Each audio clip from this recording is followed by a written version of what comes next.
Like, what is wrong with you? That motherfucker on Telegram. Who Telegram is it in? I forget. I ain't even gonna tell you because that's messed up. Y'all take it easy on that for real. That's a private part. It's like that's why I don't send my dick out. Public parts now. Yeah.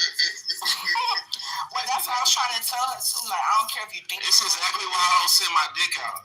If he's not your husband, you probably shouldn't be doing that. Cause I tell all my female friends stop sending naked pictures out. Niggas is gonna send them. Nah, send them to me. You feel me? Nah, when people send stuff to me, it stay on my phone. I don't leave it. Yeah. I know a bunch of dudes that don't do that. Yeah, I don't do no gay ass shit. I'm so old for that shit. She send. I barely even look at that shit. I'm like, all right, hey, just let me get it in person. I really don't care about the picture. I don't send dick. Jack's out there on the internet too, though. She out there. I said Jazzy my dick. That's the only girl on the app I said my dick with. I ain't never seen that. Nah, fuck with you. Talking about he done sent me something. I ain't never seen that. Damn, you're forgettable, my nigga. That's crazy. Nah, it ain't. I ain't seen it. Nigga, don't try to flip that on me. Nah, you cool nigga, man. I like you.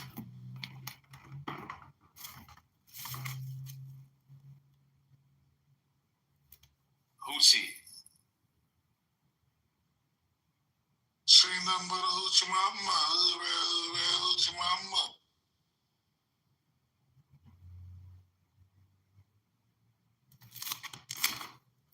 Hey, yo, I bust my whole bottle. That shit just. Oh, I hate when that shit hit the door and crack wide open. Bust wide open, man. You got them hardwood floors. Mm-hmm. Yeah, that shit happened to me like a month. To get worse. The Federal Aviation Administration reports staff shortages among air traffic controllers are forcing flight cuts at 8 major airports, including Atlanta, San Francisco, Houston,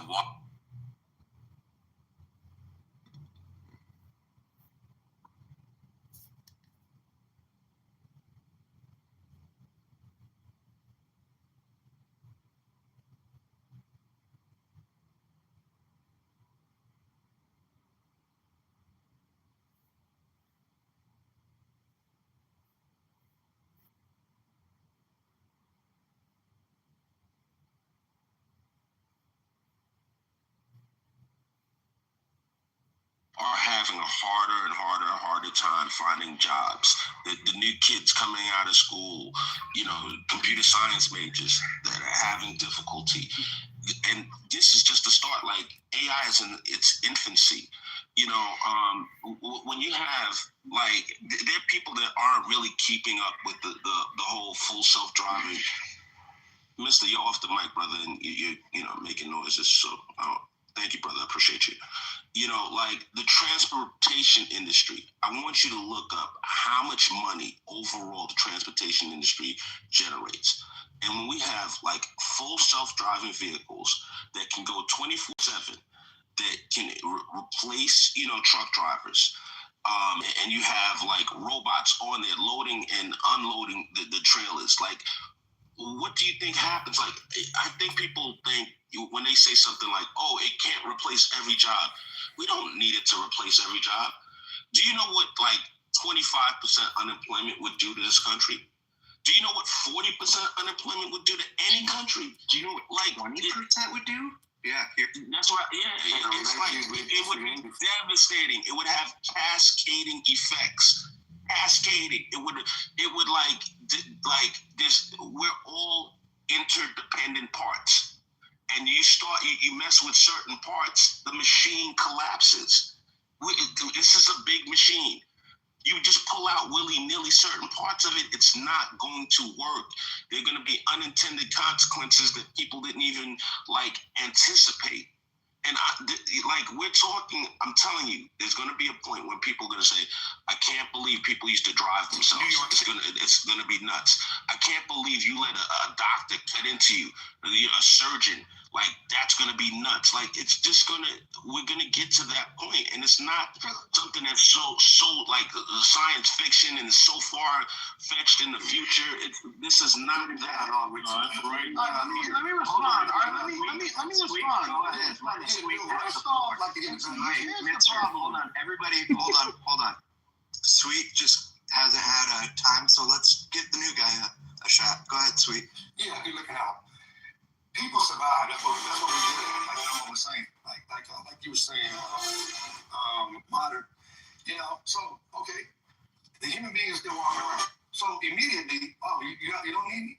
Guess what? You still got children. Guess what? You probably still want. I don't know, the human services. So immediately, the one that's wide awake and not complaining is saying, "Oh shit, there's a huge need for blase." You figure it out. There's a huge need for a million different things right now. So the one that will service that need will be wealthier than they can provide. At least they'll eat every day. Because everybody's so and that person lost everything. But guess what? They still want to wake up every day. They probably still want to have clean clothes. They probably still want to, take a bath. They'll figure out that human beings still have a huge bunch of needs that all of a sudden aren't getting serviced the way they've been serviced for quite some time. So instead of saying, "Oh my God, who moved my cheese?" That's a good book. They'll actually say, "Oh shit, there's a whole bunch of other opportunities now. If I got enough sense and attention units to focus in on, these human beings still need some other stuff now." But the main thing is they still want to keep breathing. They probably still want to have some happiness and feel good sometimes. And they probably, they do want to look out for their children. And so what they're going to do is recognize what is, and they're going to be using an AI, which I call awesome intelligence, and they're going to use it to create what they need based on the circumstances that they now have. And they're going to talk to ChatGPT or Perplexity or Claude or Google's version as much as possible to ask, now that that's the reality, what do you suggest? What do you think? And they're going to use it for their own best interest. You know how I know that? Because the case study of human life says people are going to survive. That's all.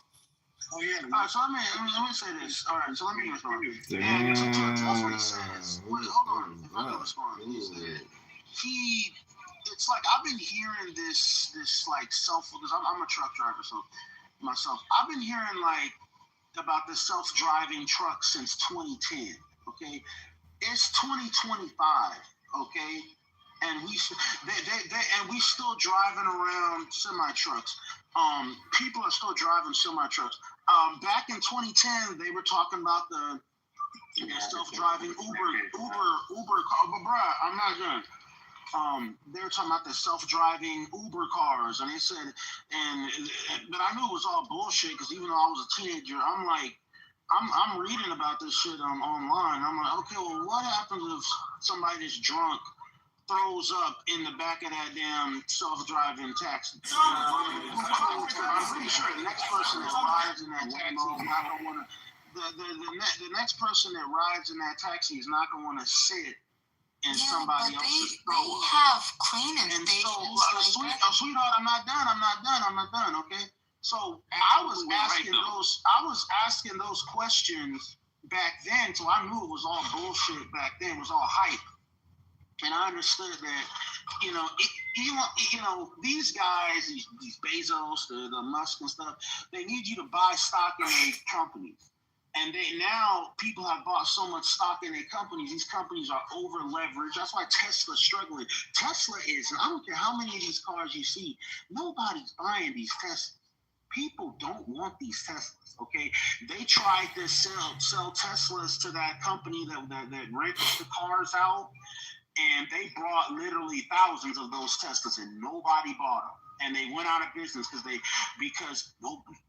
turns out when people rent these brother, I'm not done. It turns out when people rent cars, they want to be able to go where they want to go.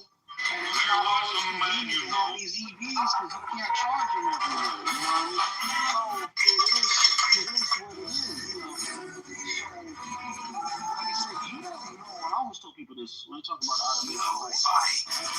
You don't know what's going to be automated or what's not going to be automated. You don't know what new technologies will come out. You talk, you know what I mean? And so Christianity is facing an existential threat in Nigeria. But you're not going to know Thousands until are we gathered. that, you know, You're up late that's with just us a on the bridge West we're going to have to cross. Coast. You know, but I'll land right there. One mic on Alpha. One mic on. Oh, sorry. Yeah, absolutely. Alpha. I'll listen to the conversation. Get happy. It seems that in public discourse, we tend to speak a lot about social democracies and democratic socialism. Refer to the Nordic countries. They usually say that they're democratic socialists. Well, yes, at one point until about, I would say, mid-80s, if I'm not mistaken, until the mid-80s, according to history, there were parties that called themselves democratic socialists and whatnot that did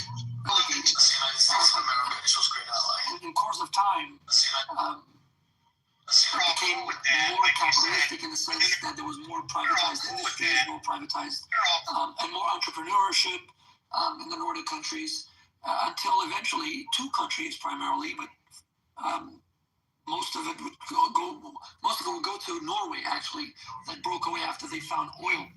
And so programs and policies that that economically benefit the majority of society, that gives them some form of control over economic policies without much intervention of bureaucracy, then what will happen? The society will slowly assimilate into the socialist framework, and it will be a very peaceful process. So that's what they believed, that we don't necessarily need to abolish capitalism. All we need to do is just regulate it in a way that is more delegatory. And basically now what people refer to as, oh, well, that's a socialist policy, right? Because it looks like that. Well, for example, retirement. Retirement is a social policy. It basically, social security, right? Like the funding and so on and so forth. Healthcare, Medicare, Medicaid, however you want to call it. Now, in political rhetoric, sure, you could say, look, these are socialist policies, right? For example, Franklin Roosevelt's New Deal, President Barack Obama's Affordable Care Act. You can say, well, these were socialist policies. In reality, well, they were really not, because they were both retained by private enterprises. None of the people that were part of the Medicaid, the Affordable Care Act, or that voted for it, were actually involved directly in the making of these policies, or in the way the funding for this enterprise was actually used. Even though they got the benefit, but they were actually held by private handlers or private enterprises. Same thing with hedge funds. Like, a lot of people say, look, we help students get their degrees, but afterwards they pay back the money. This is coming from government. No, actually, hedge funds come from private funders. And the whole idea of funding students began earlier on Wall Street, when a bunch of capitalists got together and said, look, we make money and we need people to come into these industries. Why don't we pay people to go study, so that when they finish their degrees and they attain the skill sets, they come work for us? So it wasn't really out of this gesture of, hey, we're just trying to do good. Yes, do good, but also benefit and reap from the good. So I think these are some of the things that we need to look at. For instance, when we look at veterans' health, right? People say, well, that's a government-run health care for veterans. And well, we say, yes, true. But in reality, the hospitals, the doctors, all of them, when a doctor is making a decision, I'm not involved as a patient, right?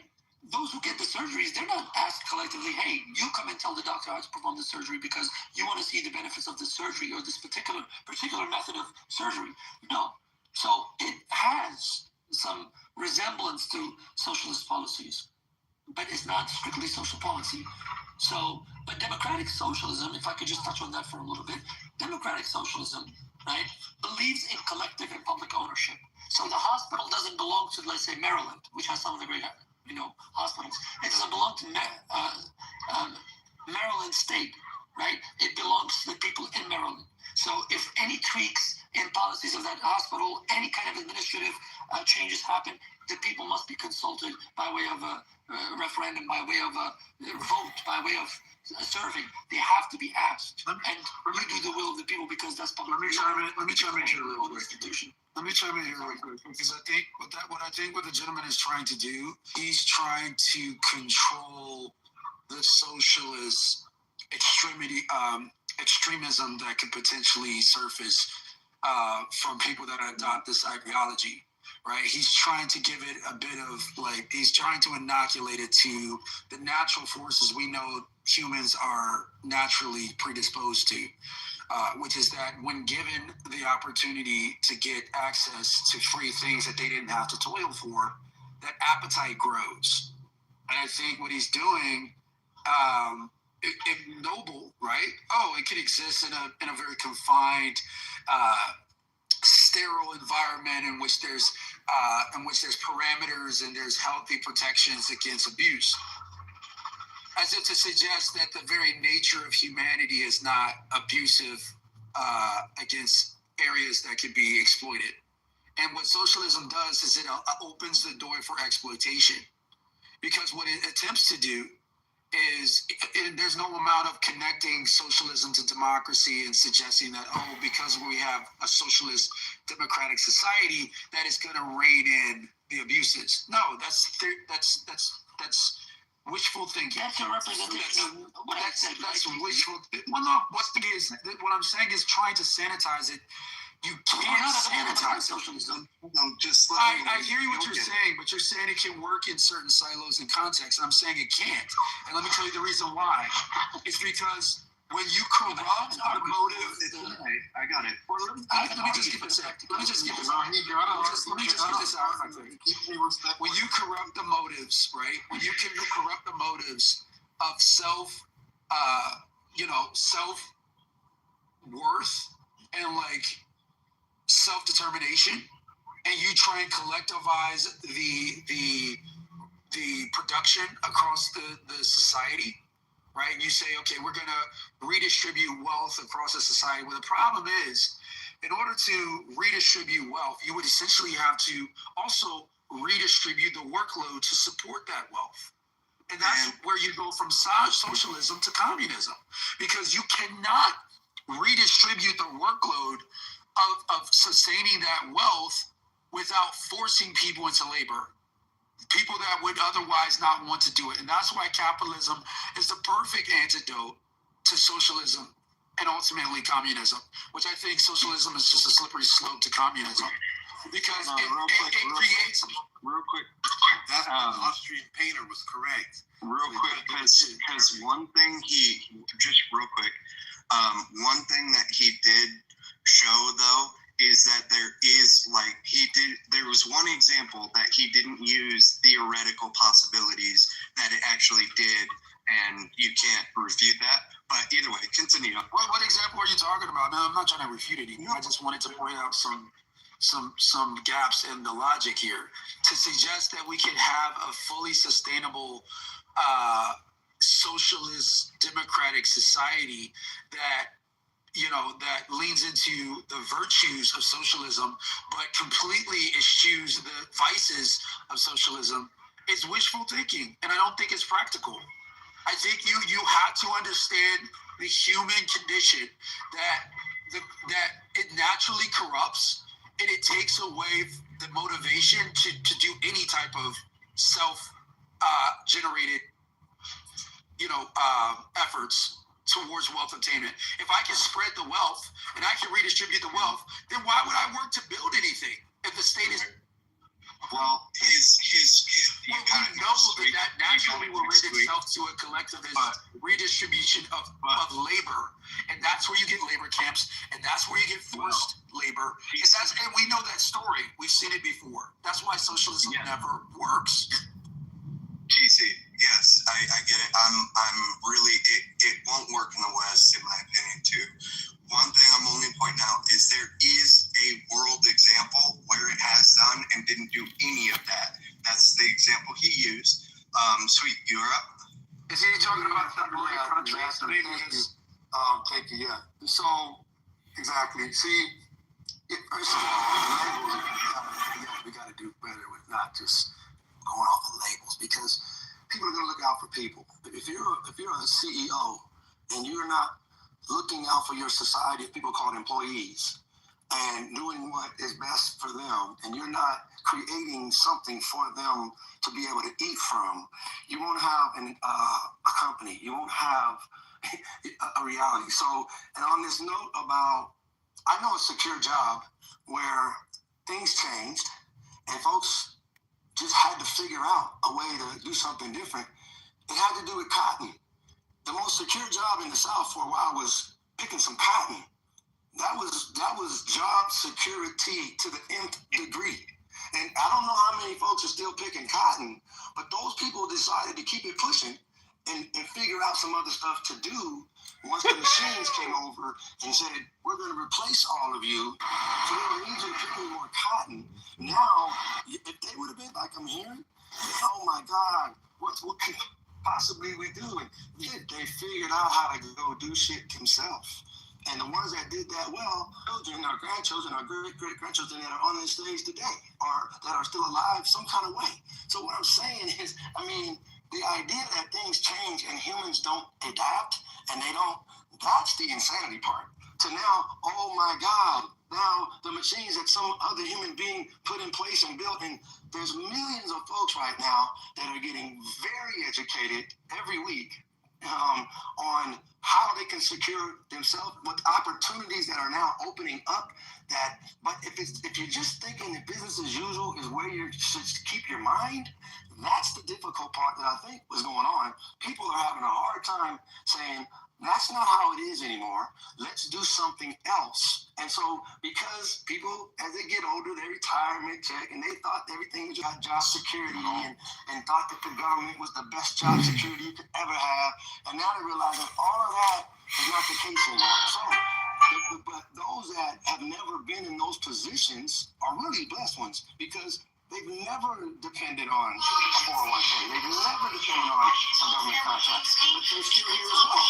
And so those are the ones you might want to go, let's go back a little bit to where people were surviving and thriving and doing stuff, and pull up some of that old history stuff and see that people were still doing things. And that needs to happen. It's just through the roof. Y'all skipped over one of the more intriguing aspects of what Alpha said was just on the fact that socialism exists in the United States. He pretty much said that. Well, let's just land my plane. I know you want to just cut me off, but let me at least just land my plane. I was in the middle of half of a sentence. Let me just land my plane, and then I'll pass it to your point. And so, wait, no, you already landed for sure. No, I didn't. Man. Just you jumped in and cut me off doesn't mean I landed, bro. How rude.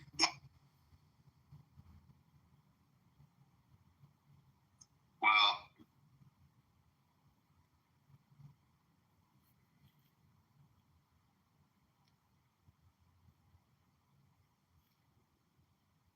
Can you be truly yourself?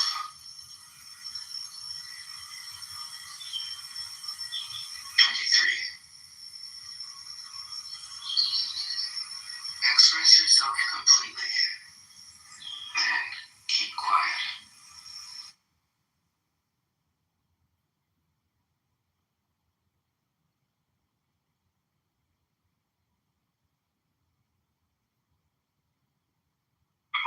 You shouldn't do bad shit to people around you. That's the thing.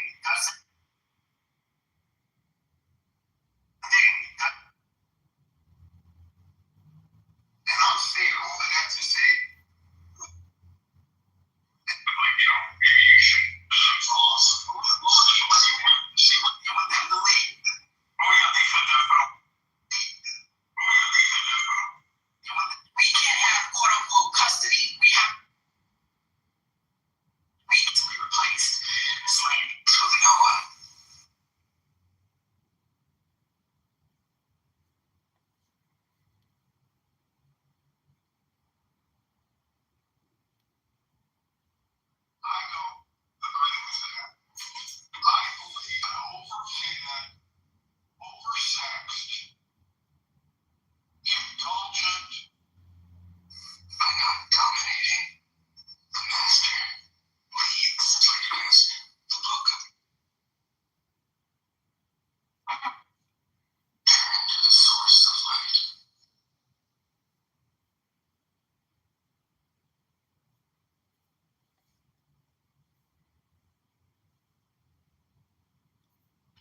Reverend Scott, it sounds like you were doing a lot of singing or yelling last night.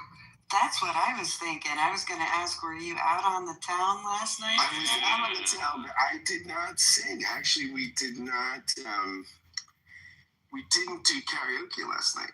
We decided that we'd take a break, me and my friends. So we just kind of went and caroused around, and Dave and I, my buddy, one of my best friends, my dentist friend, we like to, try to see if there's any new ladies out in Center City. And so we just walked around and, visited a few establishments, and neither of us, we're both still bachelors. So that's how it went, but.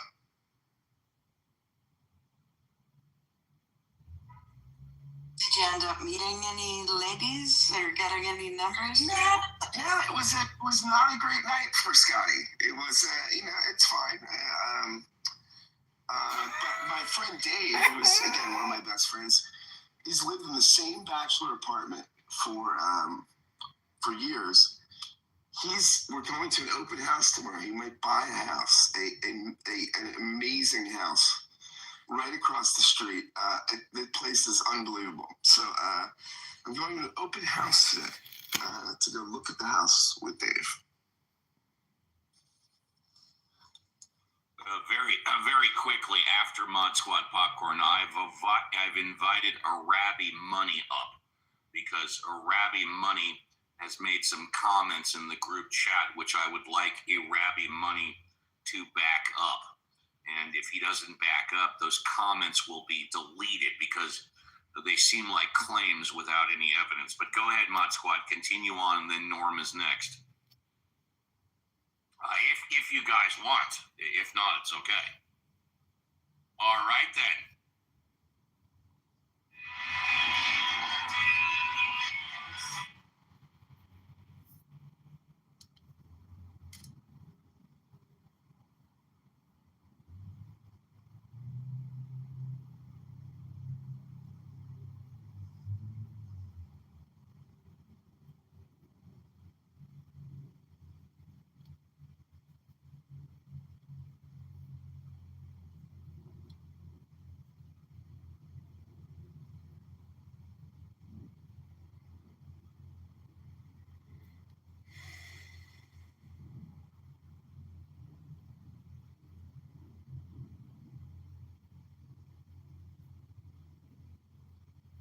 Okay, this is meditation, yoga, flute breathing.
History presents Stress Relief, featuring medical doctor, author, and educator, Dr. Martin Rossman.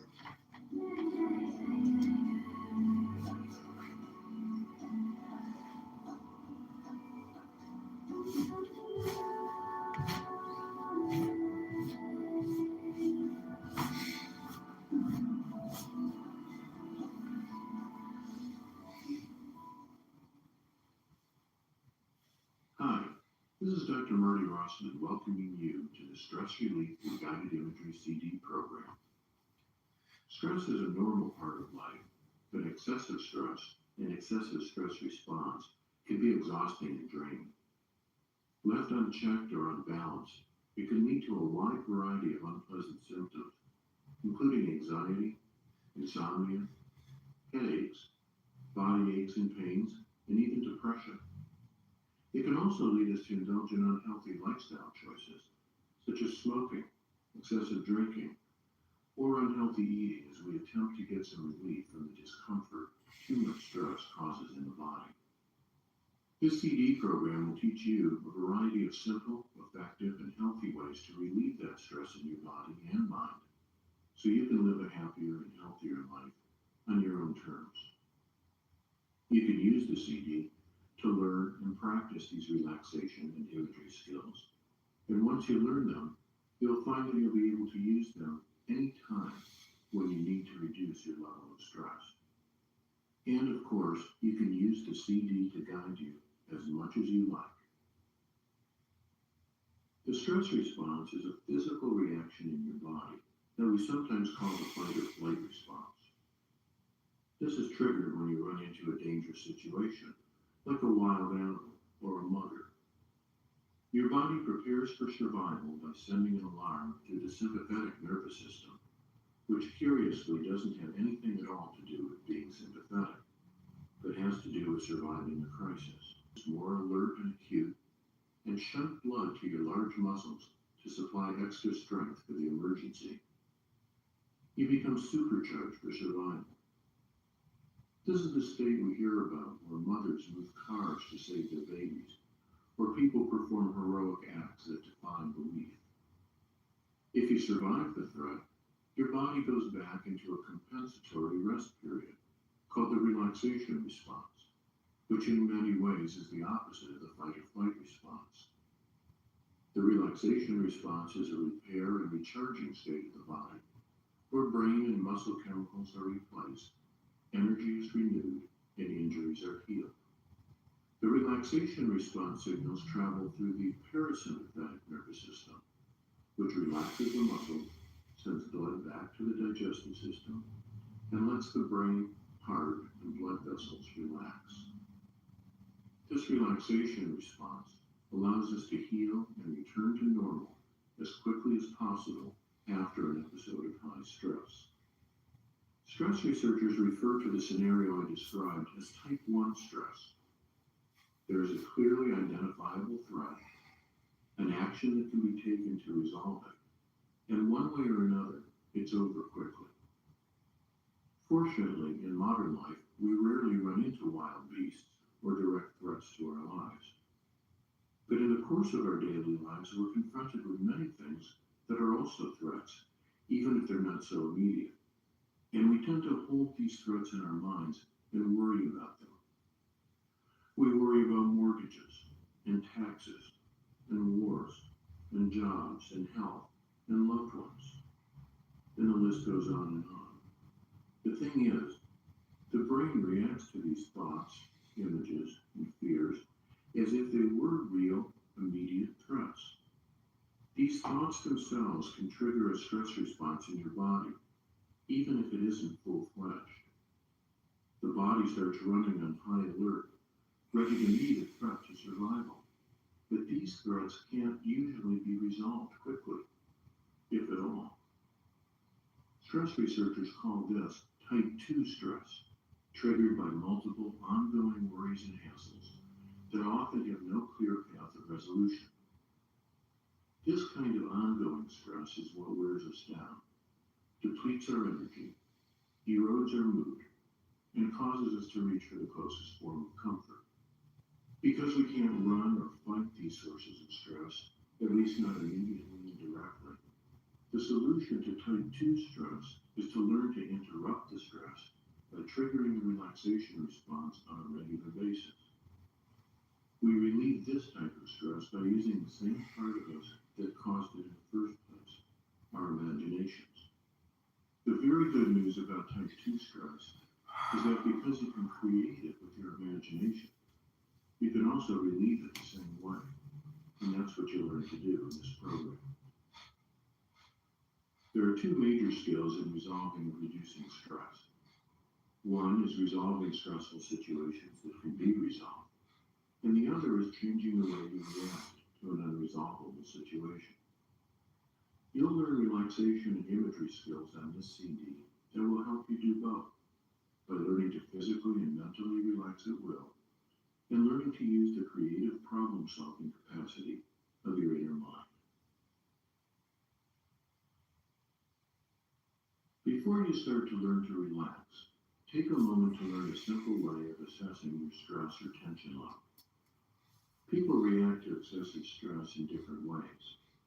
Some react physically, with headaches, neck pain, or low back pain, while others feel more emotionally upset, get anxious, or have trouble sleeping.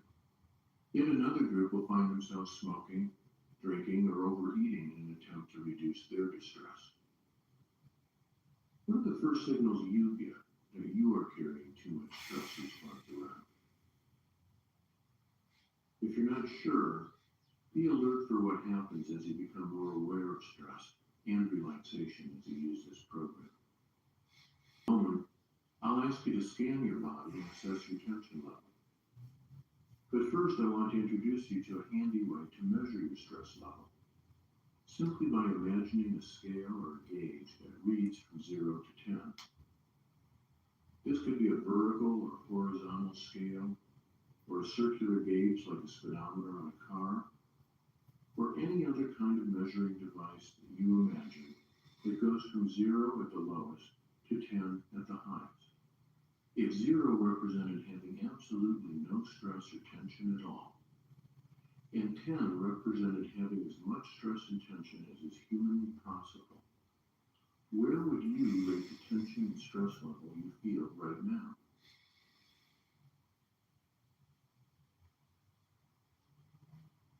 Just take a minute to become aware of your body and the way you feel right now. You might want to slowly scan your attention through your body, like a radar or sonar beam, traveling from top to bottom and back up. Just notice where you would place yourself right now on this imaginary scale. Wherever it is, remember the number, or write it down, and use it as a baseline level so you can evaluate the relaxation methods I will teach you next. I recommend that you listen to and experiment with the next two sections to begin to learn to relax. Together, they'll only take you about 15 minutes or so, and you'll probably find that they immediately help you to feel more relaxed and comfortable. Let's start with a fundamental skill for physically and mentally relaxing, using your breath. I never imagined when I went to medical school how much time I would spend simply teaching people to breathe more deeply and fully. But it's one of the easiest and most effective tools you have for relieving tension and the stress response. Breathing is like one of those cars that student drivers learn to drive in, with two sets of controls. Your body will always automatically breathe enough for you to survive. And your breathing is usually regulated without you having to think about it at all by the sympathetic and parasympathetic nervous systems we discussed earlier. When we're calm and relaxed, breathing is normally deeper and slower. Although many of us have developed habits of shallow breathing from wearing tight clothing, trying to hold our bellies in, being overly sedentary, or simply being in a stress state much of the time. When we're overstressed, our breathing tends to become shallow and higher in our chest, like a deer standing stock still trying to avoid being seen by a predator. Over time, this shallow breathing becomes a source of stress in itself because the body doesn't rid itself of waste products that are usually eliminated in the out-breath. The good news here is that we can take conscious control of our breathing.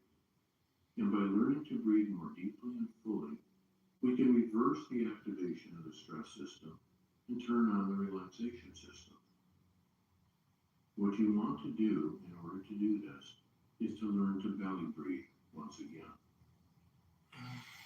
Belly breathing, technically called abdominal or diaphragmatic breathing, is perfectly natural. If you get a chance to watch a baby or an animal breathe while they sleep, you'll see that mostly their tummy goes in and out, and their chest just moves a little bit at the end of the breath.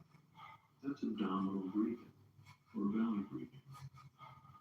To relearn belly breathing, lie comfortably on your back, or recline in a chair. Place one hand on your abdomen and one hand on your chest.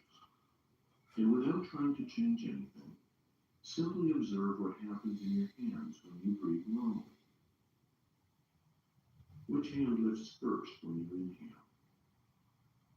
Which one lifts the most when the hand's on your chest? Now imagine that you have a balloon in your belly, and on your next in-breath, imagine that you breathe right into that balloon and let yourself fill it as full as you can. When you've reached the limit for one breath, let the breath escape from the balloon with a little back pressure against your lips, and follow the breath all the way out, emptying out till the balloon is as empty as you can get it, without straining or struggling. And hold it out for a count of 2. And then fill the balloon again, and hold it in for a count of 2.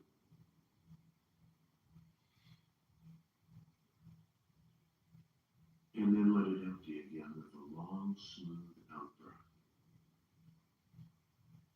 And then let your breathing go to its natural rate and rhythm once more. And take a minute to notice what's happening in your breathing and in your hands now. Does it seem the same, or has it changed in any way? Just notice.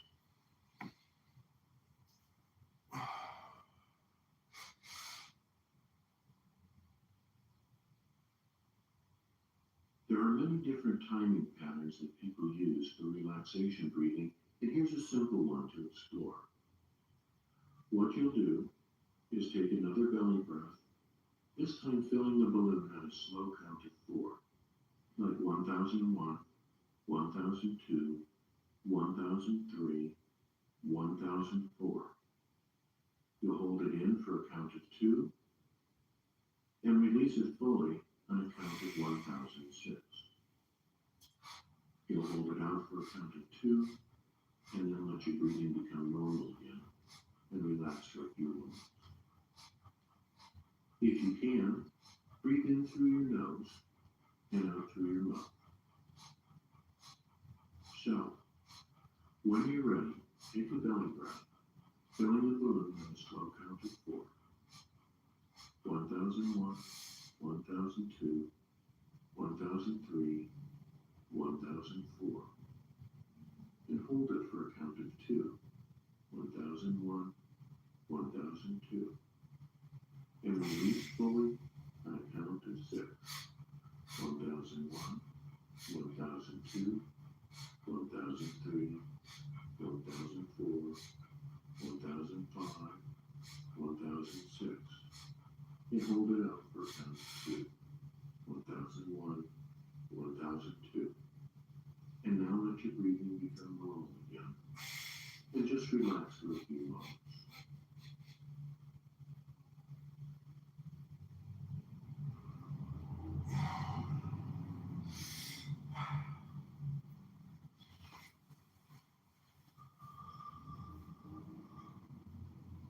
And when you're ready, let's try it again.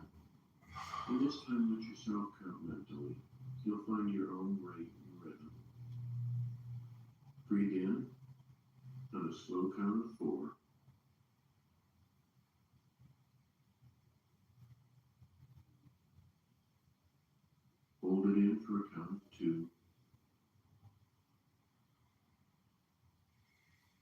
And breathe out on a slow count of 6, letting your out breath be a real letting go kind of breath.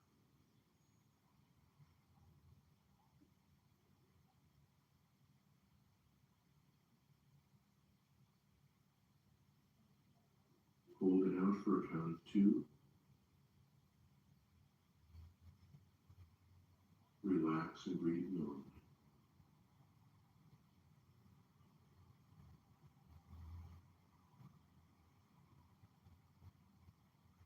And now gently scan your body again. And just check in on your mental scale. And notice where you would rate your tension and stress level now. Remember, 0 is no tension at all, and 10 is the most tension you can imagine. Notice whether it's the same as before, higher, or lower. Don't be particularly concerned about where it is right now. While you'll soon learn to relax with belly breathing, you might even feel a little more tense right now until you get comfortable with it and find your own rate and rhythm. If you already feel more relaxed, however, you're already starting to feel the benefits. Now, when you're ready, let yourself take 4 nice full belly breaths in a row. Again, inhaling to a slow count of 4, holding for 2, exhaling in a slow count of 6, and holding out for 2. I'll let you count for yourself. Let yourself experiment with it till you find the rhythm that feels best for you.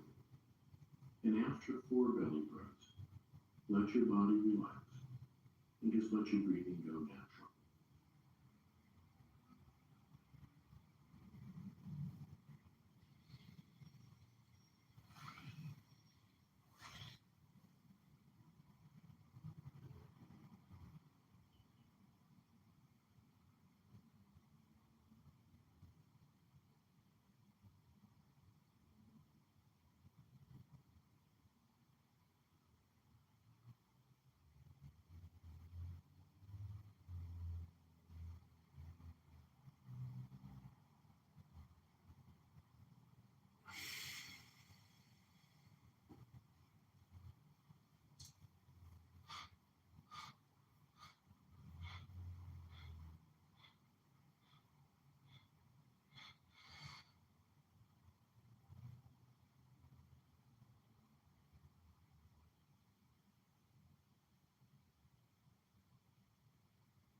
And now, assess your tension and stress level again on your mental scale. And notice what's happened. And now take just a few minutes more to experiment with some simple images that'll offer you in the next section.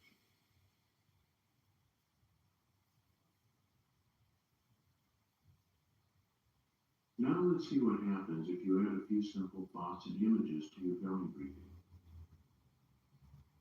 If you haven't checked your tension level, do that now and rate it on a 0 to 10 scale, with 0 being no tension and 10 being maximum tension.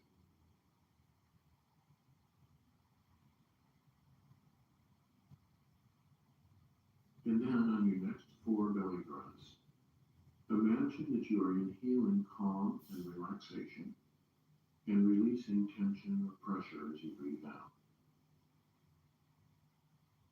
Use the count of 4 in, holding for 2, 6 out, holding for 2, at whatever rhythm or rate is comfortable for you, as long as your out breath is longer than your in breath. Remember, as you breathe in, you bring in a sense of relaxation with the breath. And as you release the breath, you release tension as if you had a pressure release now. You might even mentally repeat the word relax as you breathe in and release as you breathe out. Go ahead and try that.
And now breathe normally and assess your tension level again and notice how you feel.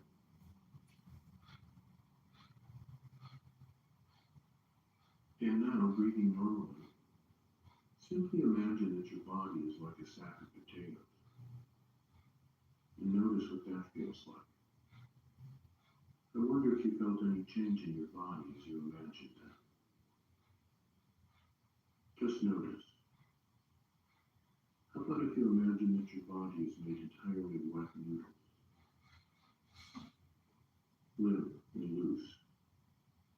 It can be warm or cold, whichever you prefer. Notice if either of those images relaxes your body. And if they do, remember them and use them when you want to relax.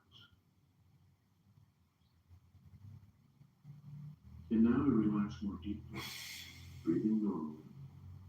Imagine yourself being somewhere very beautiful and peaceful. Somewhere you may have been before, or somewhere that just comes to you right now. It doesn't really matter, as long as the place you imagine is beautiful to you, and peaceful, and safe. And just take a few moments to notice what you imagine seeing in this place. The colors, the shapes, the things you imagine seeing. And notice if there are any sounds that you hear in this place. Or if it's just very quiet. Notice what the air is like. Or if there's an odor or aroma you smell. There may or may not be. And it doesn't really matter. Just notice what you notice in this special place of relaxation and peace. Notice what time of day or night it seems to be. And what time of year. And just relax there for a few moments and enjoy this beautiful, peaceful place. And especially notice how it feels to be there. And just enjoy a few moments there without having to go anywhere else or do anything else.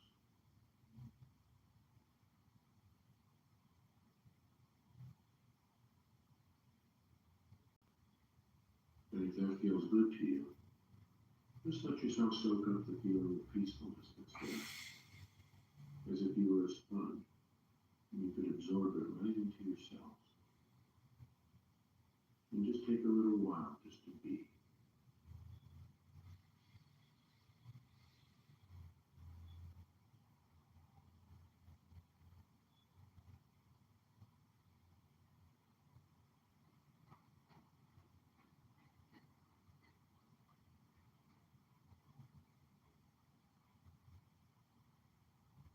And then when you're ready, let yourself prepare to become aware of the outside world around you again.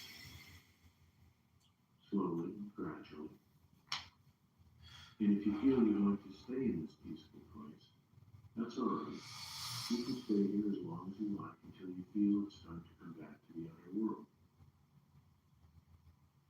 And you can remember that you can visit this peaceful place within you at any time of your own choosing, to draw from the sense of beauty and peacefulness there, whether for a minute, or a few minutes, or longer. And when you come back to the outer world, you can gently open your eyes and look around, notice what's around you. You can gently stretch and come fully alert, relaxed, and refreshed. But before you begin to move about too much, just take another moment to scan your body and once again assess your tension level.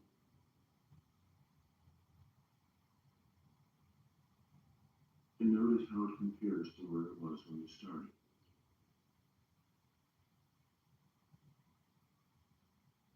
If you feel more relaxed than you were before, realize that you now have a method that can relax you in just a few minutes.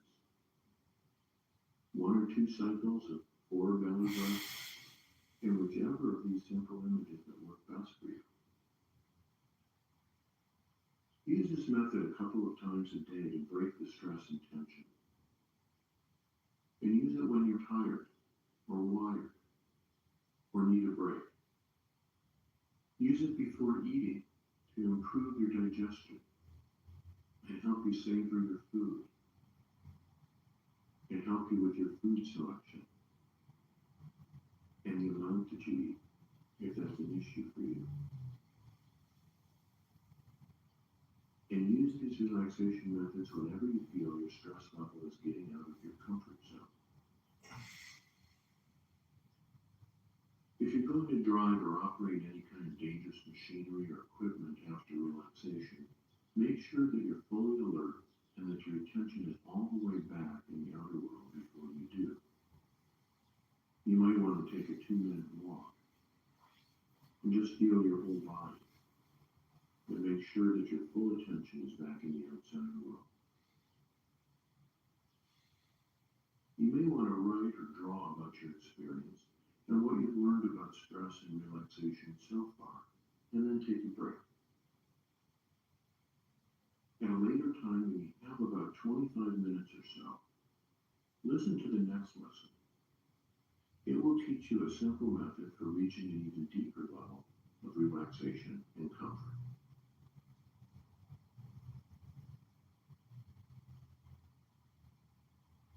Here's a somewhat longer relaxation method that will help you reach an even deeper level of relaxation and comfort.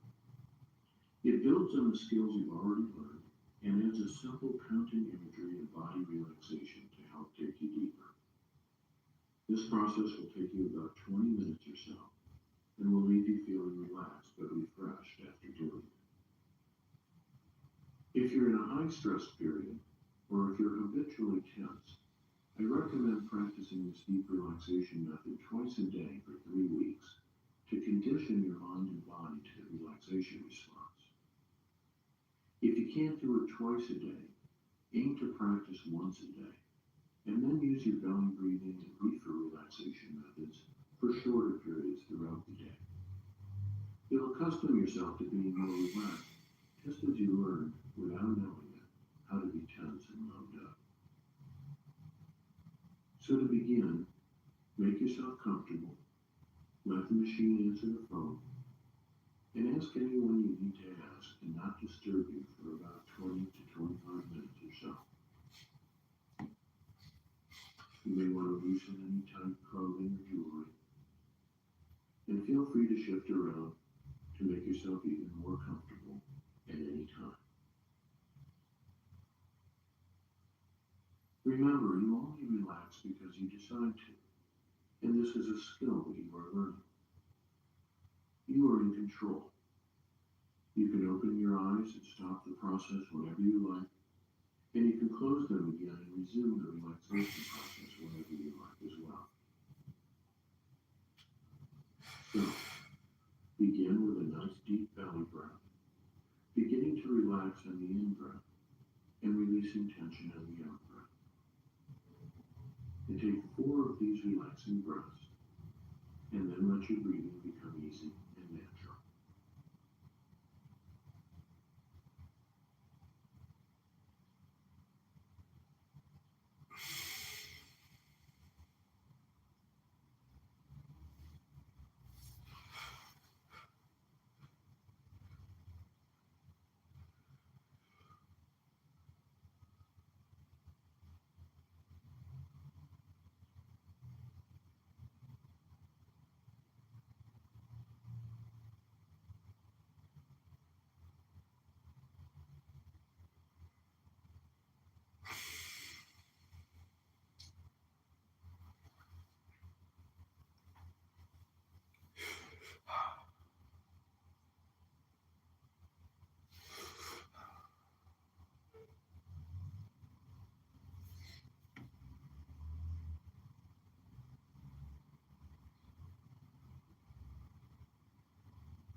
And when you are ready, imagine yourself at the top of a set of 10 stairs, leading gently downward to a peaceful, safe, and powerfully relaxing place.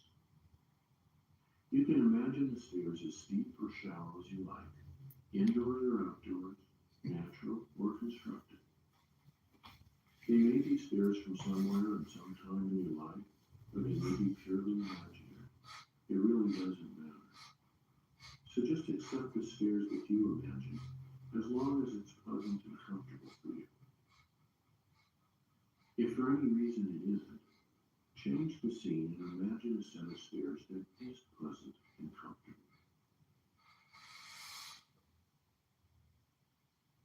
And in a moment, you can begin to walk down the stairs, one at a time, relaxing a section of your body as you do. And with each step, you can relax a bit more. And at the bottom, you can immerse yourself again in a peaceful, safe, and powerful place where you can relax, recharge, and renew.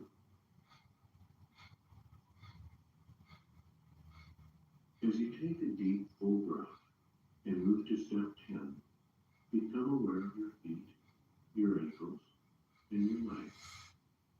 And let your feet, ankles, and legs soften and relax in your own way, easily and naturally, without effort or struggle.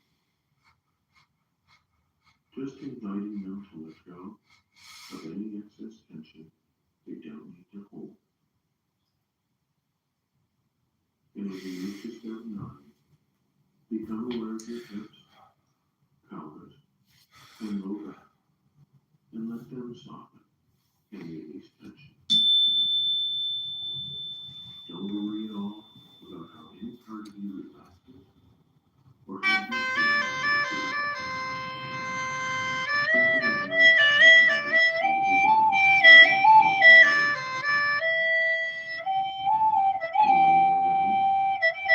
And when you're ready, take a little deep breath simply, and let some depression and happiness begin to come back. Your mid back can relax as well, and even the organs in your pelvis and abdomen can relax. So let this be a pleasant and comfortable experience. Simply letting yourself enjoy the sensations of deeper relaxation and comfort with each step you take. As you move to step 7, become aware of your chest and rib cage and the area between and across your shoulder blades. And let the chest and rib cage soften and relax. Your heart and lungs can relax as well and become more comfortable in your chest. And the area across and between your shoulder blades and across the breast area can relax as well.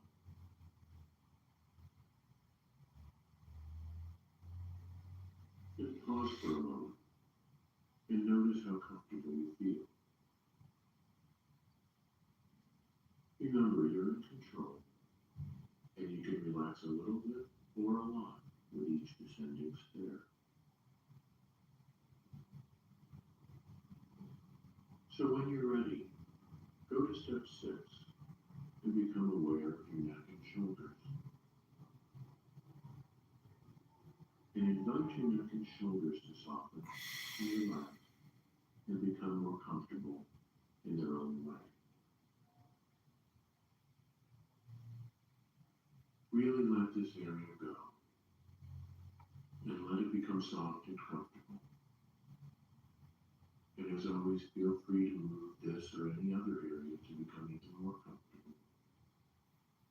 And as your neck and shoulders relax, go deeper to step 5 and let a pleasant feeling of relaxation and comfort flow down your arms, through your elbows, down your forearms, through your wrists and hands, and all the way to the tips of your fingers and thumbs. And inviting the palms of your hands to relax pleasantly as well. And as each part of you relaxes, all of you can relax more deeply and comfortably if you like. And as you move to step 4, become aware of your scalp and forehead and invite them to soften and relax and become more at ease.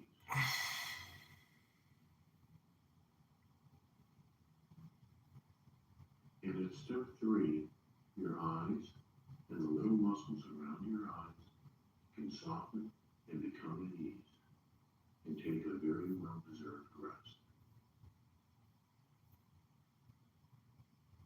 As you go deeper to step 2, you can release the muscles of your face, your jaw muscles, your lips, and even your tongue. And invite any part of you that is not yet deeply and comfortably relaxed to join with those parts of you that are.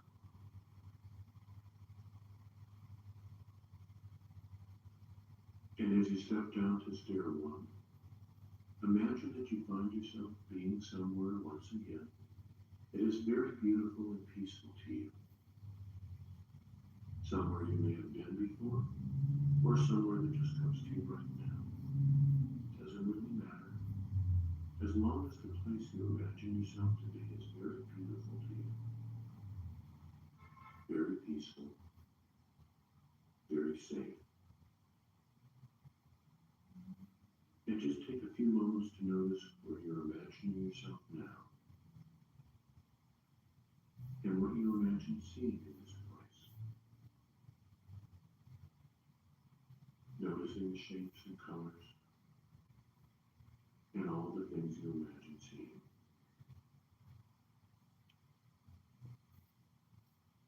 Notice if there are any sounds in this place, or if it's very quiet. And notice if there's an odor, or an aroma, or a special quality or feeling in the air. There may or may not be. Just notice what you notice in this place.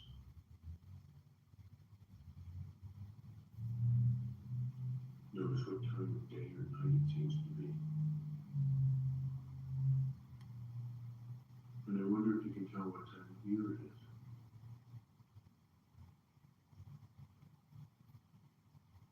Just relax for a few moments here and enjoy this beautiful, peaceful place. And especially notice how it feels to be there. And just give yourself the opportunity to enjoy a few moments there without having to go anywhere else, without having to do anything else.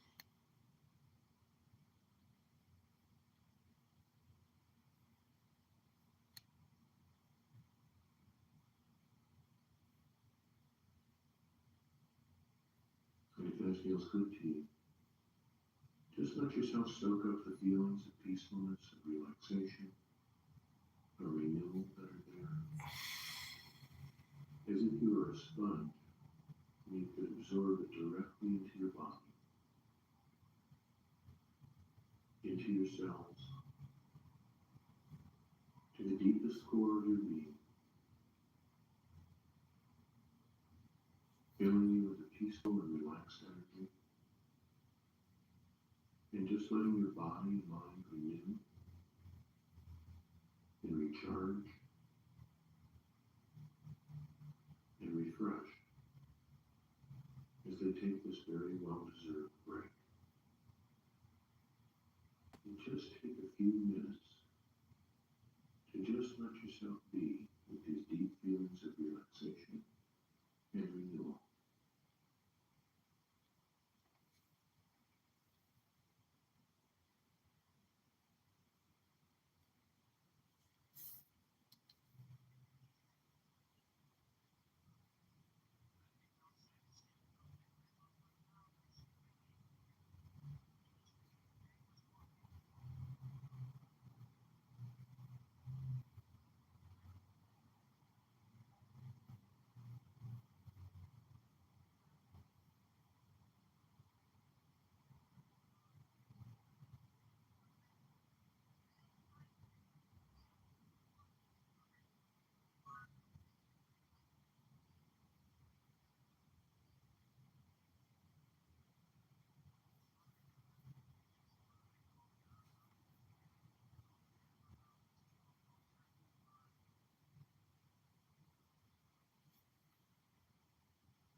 streets. So he didn't say, as other mayors have said, if you come to New York to bother any of us, you'll have to go through me. That's what other mayors have said. And I think he's talking about ICE in this case. He said, you're going to have to come through all of us. So it sounds like he anticipates getting people into the streets to contend with the federal government.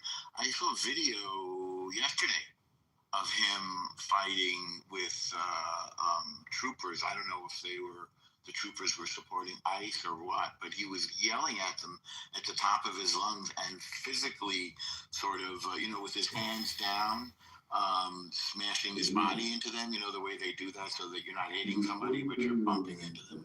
So he seems unhinged. So I was going to say, he might have a temper that none of us have seen. And by the way, did you notice the entire transition staff are all women? Don't know if you noticed that or not. Yeah, somebody mentioned that to me. By the way, I should point out, many people may not know this. New York had a Democratic Socialist mayor before. I didn't know that. Right, many people don't. David Dinkins, from the Greenwich Village, my home, Democratic Socialist club.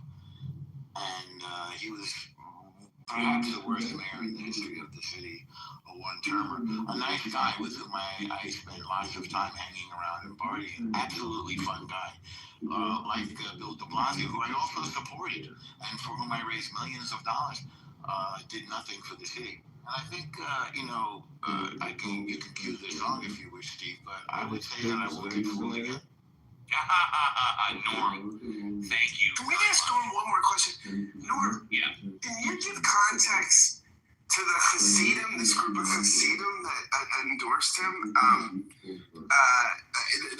This was, I saw a video of it. This group of Orthodox Hasidim that he sat with, and it was endorsed by. I was shocked. Norm, you can take 60 seconds now, or you can have another fresh 5 a little bit later, your choice. I could give just a quick answer for Scott. Yeah. So there's a sect of Hasidim called the Satmar, and you probably know this. These the anti-Zionist guys. Well, no, you're thinking of Notori Carta.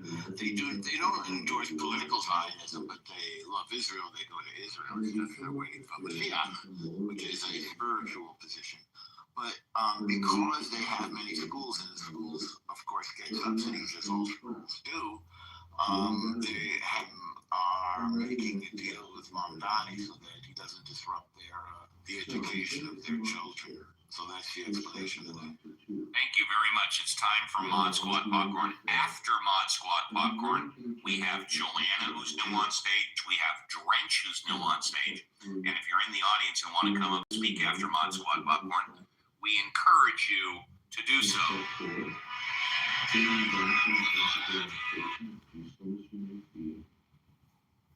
And then come up to step 5. Halfway back. You can come up the stairs a little more quickly than you went down, coming more alert with each step. Coming up to step 6 and step 7, coming more awake and alert with each step. Your eyes may start to feel like they want to open, and you can open them at any time. Come up to step 8, feel your body awakening and wanting to move. And as you come up to step 9, you can start to wiggle your fingers and toes. And at step 10, let yourself come fully alert and gently stretch your body. Let your eyes open and look around the room or space around you. Feeling good in your body. Feeling more relaxed than you, more refreshed and energized than you were before. Feeling calm and clear-minded. And when you're all the way back, you gently stretch again as you come fully alert, get relaxed and refreshed, and ready to go about making the best of your day or evening.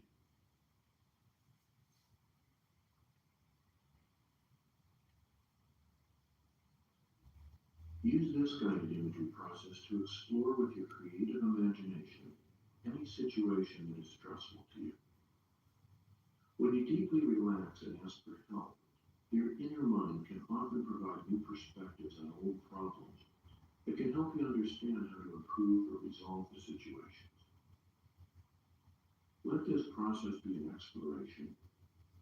Notice what happens, and think about what your inner wisdom brings to your mind when you ask for its assistance.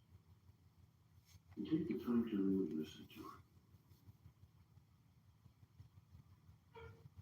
Begin by getting comfortable and making sure you won't be disturbed for about 20 to 25 minutes. Start to relax by making the reminder motion that signals you're beginning relaxation and letting yourself take a deep, full belly breath.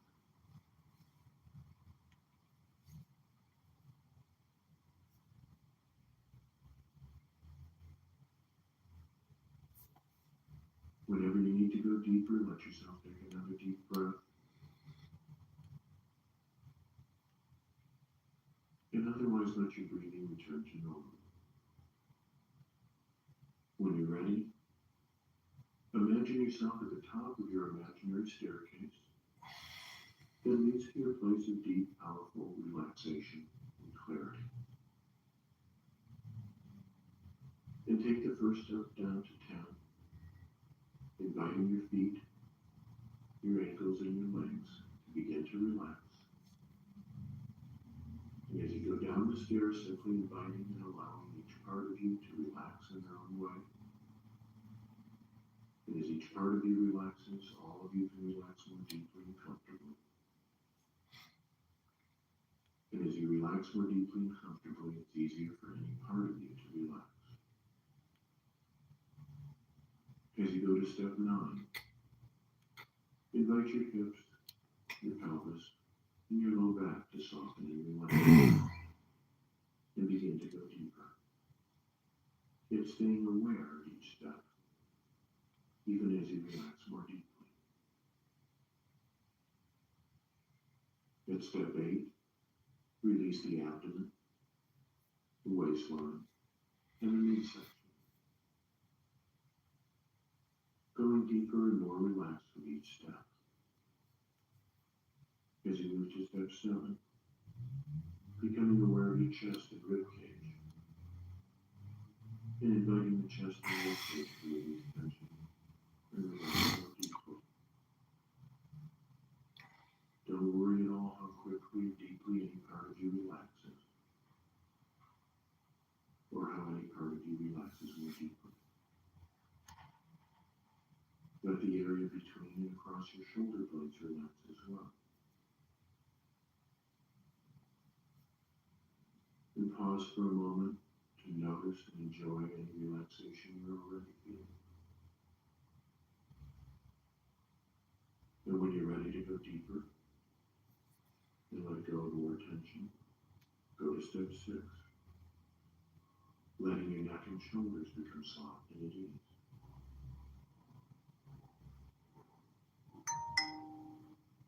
Releasing and relaxing through the neck and shoulders. And at step 5, letting the feelings of release go all the way down your arm, through your elbows, and down your forearms, through your wrists, and into the hands, and all the way to the tips of your fingers and thumbs. Let it be a really pleasant and enjoyable feeling of deep relaxation and comfort as each part of your body takes a well-deserved rest. Letting the palms of your hands relax as well. And as you go deeper in step 4, releasing your scalp and forehead, letting them feel soft and at ease. And as you go to step 3, let your eyes and the little muscles around your eyes become soft and at ease. And step 2, release your face and jaw muscles, inviting them to release and relax any tension you don't need to hold. And then your lips, and even your tongue can relax in your mouth. And in step 1, let yourself go to that beautiful, peaceful place of relaxation and renewal. Whether it's the one you've been to before or a new one that comes to you right now. And let yourself take some time to become centered and comfortable there. Take a few moments to notice what you see there today. And what you imagine hearing, if anything. Notice what the air is like, whether there's an odor or aroma you can sense. Notice the time of day or night, and the temperature. But especially notice the feelings of peacefulness, safety that you feel there. And find the spot where you feel most centered and aware. And let yourself get comfortably situated there.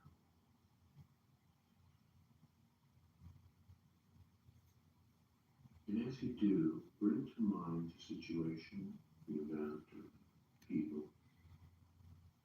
that are of concern to you, the present stress in your life, that you'd like some help with.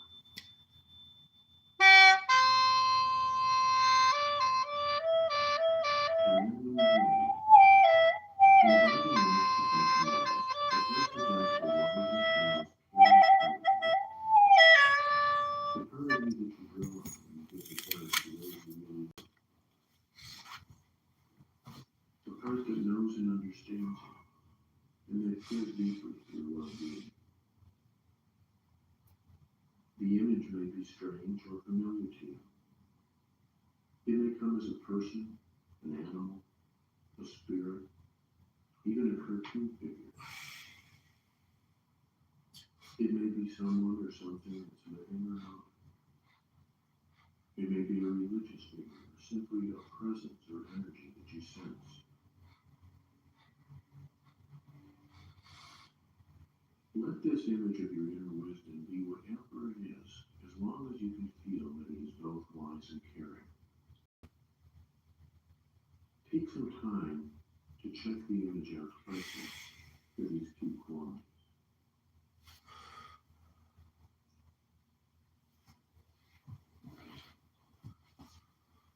If for any reason the image does not feel both wise and loving to you, then send it away and imagine a figure that is both wise and loving, being there with you in this special place.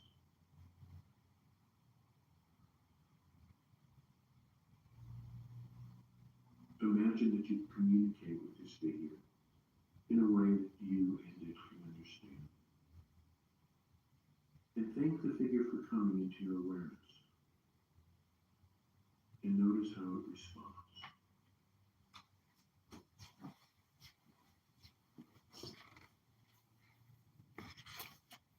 Let it know you'd like some help with the person or situation you haven't been able to come to terms with.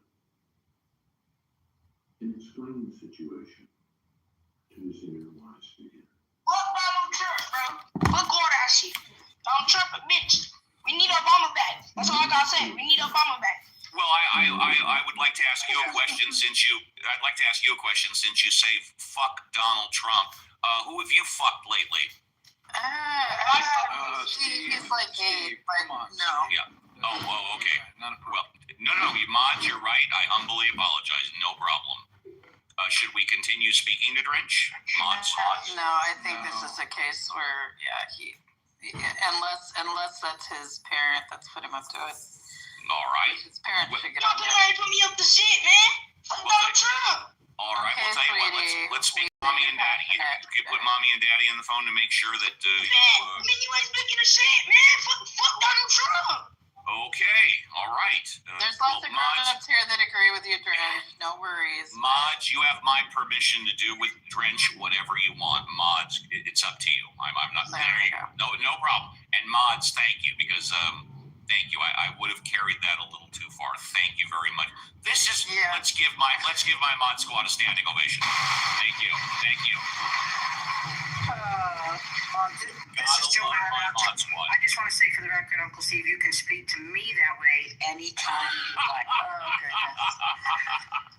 Yeah. Can I Go comment ahead, on Cora. the Go ahead, MTA Cora. thing? Yeah, the MTA, Mamdani has no influence over the MTA, like zero. It's a governor, state of New York appointed board, right, that controls the MTA. I work for a similar public transit authority.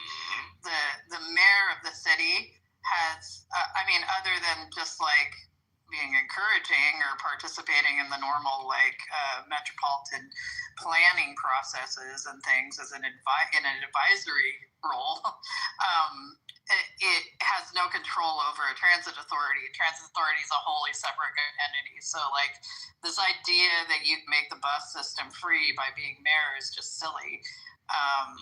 The MTA is going to come back and say that's not fiscally possible. You can't take away 20 to 30% of our revenue and expect us not to have to cut extreme amounts of primarily bus service, because they're not going to cut their subway service, their fixed route service. I was just going to say, Cora, applied to the subway as well as that state route also. Yeah. Okay. And fixed guideway service. You can shorten or you can lengthen headways, like the time between trains, right? But once you've got a rail and you're running on that rail, and you usually have grants that are ensuring certain levels of service on that fixed guideway. So Cora, let me clarify. When he says he wants to make the bus free, does that include the subway, the buses, and the trains? No, I think he just means the bus system. Okay. I'd have to look into it, but there's among social justice that are folks that are transportation advocates, there's a strong belief that the bus system is for the people, right, and fixed guideway systems are for rich people, basically, which is not really the case in a city like New York, nor is it in most cities. There are problems in places like San Francisco and around the DC area, but in the suburbs. Well, San Francisco is the Barton Bay Area Rapid Transit. Right. BART is the way they've implemented BART, it tends to benefit high-income earners more than low-income earners. But really? Okay. Oh, yeah. It doesn't mean that low-income people can't ride it, right? But the routes that they've set up and everything are, and where they allocate service can be problematic. It starts basically right near San Jose in the South Bay Area. It goes all the way up to the city. It goes underneath San Francisco Bay and into Oakland. Okay. That's true, but where do the really wealthy people live now? Okay. All right. Okay. Yeah. Hey, the really wealthy people can't even afford to live in the city. They have to live in the outskirts. They have to live in basically Silicon Valley, and they've taken over Oakland too. So yeah, it's problematic. So it's anyhow. People don't understand transit system budgets. They, also it's counter to your goals to be extremely antagonistic towards a federal government where and then want to have less expensive transit, because most of your transit service is paid for through a combination of federal grants and formula and discretionary grants, and then other revenue funding streams that come through the authorization of the state, allowing the transit authority itself to collect those taxes. Where I live, it's payroll taxes. Sometimes it's in the form of sales taxes, that sort of thing. So yeah. All right, fantastic. Thank you very much. Paul is new. We'll get to Paul in just a moment. If you're in the audience and you want to come up, but you don't know what you want to talk about, this is what I refer to as the best 2 minutes on Clubhouse. Tonight, more than 1,000 flights canceled across the country. Fallout from the government shutdown expected to get worse. The FAA forcing airlines to cut flights at 40 of America's busiest airports, from Atlanta to New York, Chicago, and Los Angeles. 4-hour delays reported in Washington, D.C. Passengers scrambling to rebook flights. The shutdown raising safety concerns amid the critical shortage of thousands of air traffic controllers. The shutdown, day 38, the longest in history. Democrats tonight proposing a deal to reopen the government and extend Obamacare subsidies. Republicans calling it a non-starter. And 24 hours after a judge ordered the Trump administration to fully fund SNAP food benefits for more than 40 million Americans, tonight an announcement from the USDA. And what a court just ruled moments ago, the horrific crash of that UPS plane in Louisville, Kentucky. What we're now learning about the final seconds in the cockpit, the alarm sounding as the crew struggled to regain control of the plane. New reporting on the deadly shooting of a house cleaner, a wife and mother of 4, shot through the front door when she mistakenly went to the wrong home. Will criminal charges be filed? Former NFL star Antonio Brown back in the U.S. and behind bars, facing a charge of attempted murder. Brown taken into custody overseas after posting videos of a high-end hotel and luxury cars. President Trump issuing new pardons. Former baseball great Darryl Strawberry for his tax evasion conviction, and a former Tennessee Republican lawmaker convicted of corruption and sentenced to prison less than 2 months ago. The mother of a missing 9-year-old girl arrested in an unrelated investigation. New surveillance video showing mother and daughter wearing wigs just days before the young girl was last seen. Tonight, millions bracing for the first Arctic blast of the season. Temperatures plunging between the teens and mid-30s. And Mega Millions closing in on $1 billion. Tonight's jackpot and where it stands now.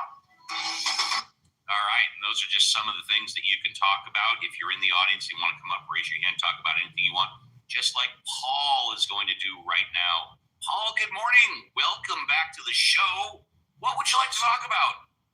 Well, the Madami, he can't do what he wants to do, basically, because it's like an accountant firm in New York where they say you cannot spend this amount of money. There's a limit to it. And he also has the governor that will say no as well, or yes. And if Al Norma was here, he would elaborate. He could elaborate more. But he cannot do what he wants. Well, let's see. I mentioned earlier about putting a freeze on rents. The mayor of any city is allowed to do that, right? Yes, but he can't do the buses maybe, and he can't give child care to everybody. Yeah, I was wondering, how is he going to finance free child care? How is that going to work? Well, I mean, in this case, I just looked at MTA does get payroll tax revenue. So payroll taxes, generally what that'll end up doing is having downward pressure on wages, because if it's employer side payroll taxes, that's an additional cost of having employees, so they'll be less likely to increase wages or give people cost of living adjustments.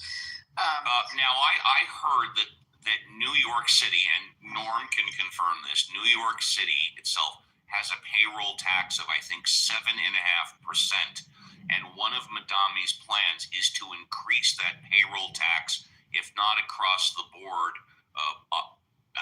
colloquially on the rich, an additional 2%. Norm, very quickly, yes or no, and we'll get to you. Have you heard that, or do you not know about that? Don't know. I can check. Okay, great. Corey, you wanted to continue? Well, I mean, that's one way of approaching it.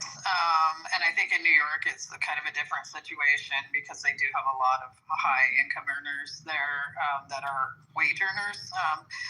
But they, that's not going to get at the ultra rich people or at the wealth of even those high wage earners that, obviously have a lot of investments and stuff. Like once you get past a certain wage, right, or salary, all that money is getting invested. It's not getting put back into the what I heard very quickly on point, I heard that New York City pretty much conforms to the whole country, in that the top 1% of earners in New York City pay 40% of the taxes, and give it up, the top 5% of New Yorkers pay 6% of the taxes. Now, you all can fact check me on that. Please continue, Cora. Yeah, but if you consider that they get 90% of the benefits. Yeah. Okay. Well, not of the benefits. They get, they get 90% of the wealth, right? And if they're paying 40% of the taxes, they get 90% of the wealth. It's like that's still a winning formula for them. Well, that's what happens when you work 80 to 100 hours a week, and you do develop. They, though? Well, tell you what. Yeah, they do. Okay, and even if they don't, they're owning and running their own businesses that employ arguably 50, if not hundreds of people that also make a wage. By the way, something else, I heard Mondami wants to institute a $30 an hour minimum wage for New York City. $30 an hour to flip burgers. Go ahead, Cora. Well, I mean, I live in a city where minimum wage is approaching $20 an hour, so to me, that's not irrational. But, and I live in a city and a state that's approaching that too. Right now, it's like $18 an hour. But yeah, I think it's like $18.25 here right now. Yeah. Yeah. So it's but anyway, it's my thing is that do we have some disparities in payroll taxes for wage earners? Yes. Like a good example is Social Security and Medicaid, right? Where it's capped at like anything you make over $138,000 a year, you're not paying that 6% payroll tax on. So like effective tax rate on high wage earners is lower on those payroll taxes to a huge degree. And you could easily make Social Security solvent by just like raising that cap up to $400,000 or $500,000. And that's not 6% is not going to hurt those people, right? Anyway, and then so payroll taxes are, no matter how progressive you try to make them, this is what I'm mostly trying to get at, is they don't actually get at the real wealth, right? They get at the wages. And if you're a person that doesn't earn wages, which are the truly wealthy people, then you're not paying into that system, like, period. Thank you. If you're in the audience and want to come up, please do. We've got our mandatory break in 6 minutes, and then Reverend Scott is going to step into the captain's chair and run the ship straight and true for the first half of our last hour number 3. Paul, did you have a question you wanted to see if Norm or any of my mod squad knows, or are you good, Paul? Let's go to Les. Les, good morning. Welcome back to the show. You very well might be taking us up to the top of the hour. What's going on there? Well, I'm trying to figure out if I want to travel on for the holiday. I say no, but go ahead. At least not until the government reopens. Yeah, go ahead. Well, I think you answered. That's where I'm coming to too, because one, I like planes that don't crash. That's my first requirement. This is also why when I take my cruises, I just take a nice little Uber ride down to Long Beach, 50 miles, and hop on the ship. I don't have to fly anywhere, but please continue, yeah. And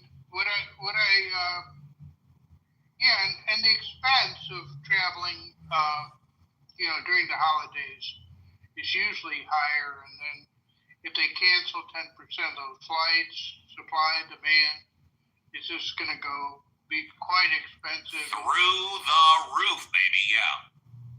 Yeah, so I'm just going to hold off on that. And, I think that's a good idea. Where do you live again, please? City and state, I forget if you feel comfortable saying.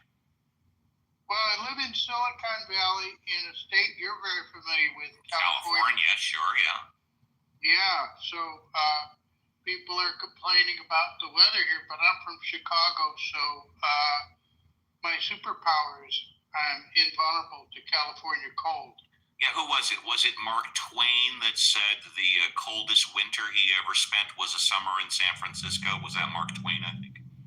That was Mark Twain. He was, and it's been repeated many times by people that have visited there. But the winters are, I mean, the maximum cold here is nothing to worry about. And nothing else exciting with Mr. Mondavi and the grocery stores. I think the root cause of not having grocery stores in poor areas is the crime. And stores stores leave places where they don't have security. And we've seen that all over. I know this, that in Oregon, and I'm not, in Oregon, the state runs 100% of the liquor stores. Now, you can buy beer and wine at the markets, but when it comes to liquor, vodka, whiskey, tequila, whatever the case may be, those are government stores. All the prices are exactly the same. No, really? No. They're government contracts to privately operated stores. So there's a limited, it's kind of like getting a cab medallion. So they're privately owned, privately operated. And then the OLCC, the Oregon Liquor Control Commission, sets the prices. Right. So all the prices are exactly the same, but the actual stores are independently owned. Okay. Right, Okay. but the stores are independently owned. Okay, very good. Les, you wanted to follow up? Oh, just and all I want to do is comment. It was really great to have an actual expert, Cora, on discussing this stuff too. Thank you so much. Absolutely. Like I said, also weigh in on the grocery stores. So. Well, we'll tell you what. Why don't love that. I tell you what? Since we're at the top of the hour, Cora, why don't you take a couple of notes if you want, or weigh in at the after the break. My mod squad, the greatest mod squad in the history of Clubhouse, as I say time and time again, has a wide variety of fields of expertise and knowledge. Cora is our resident expert when it comes to infrastructure and contracting. Joanna, you've got a hot mic. Joanna, if you could go on mute, that's okay, no problem. Cora is our expert when it comes to infrastructure. By the way, I might as well go over it. I don't mind. Violet is arguably an expert in raising children and eyesight. Alfonso is our expert in South America. I already said Cora. James Corletta, he knows a little bit about a lot about a little, just like me. And of course, Reverend Scott is our expert when it comes to theology. My field of expertise is workers' comp, employment, and labor law. But we've got 2 hours in the tank, 1 hour left. We're going to take our break, and then I'm going to hand over the keys to the jalopy to Reverend Scott. I will step out of the captain's chair, and Reverend Scott, the XO, will be taken over right after the break. So don't go away. Joanna, you still have a hot mic. Thank you. I on-mic'd because I want to know what my specialty is. Glazing Steve. Blazing Steve. All right. There you go. Don't go away. And during the break, Joanna blazing your Uncle Steve.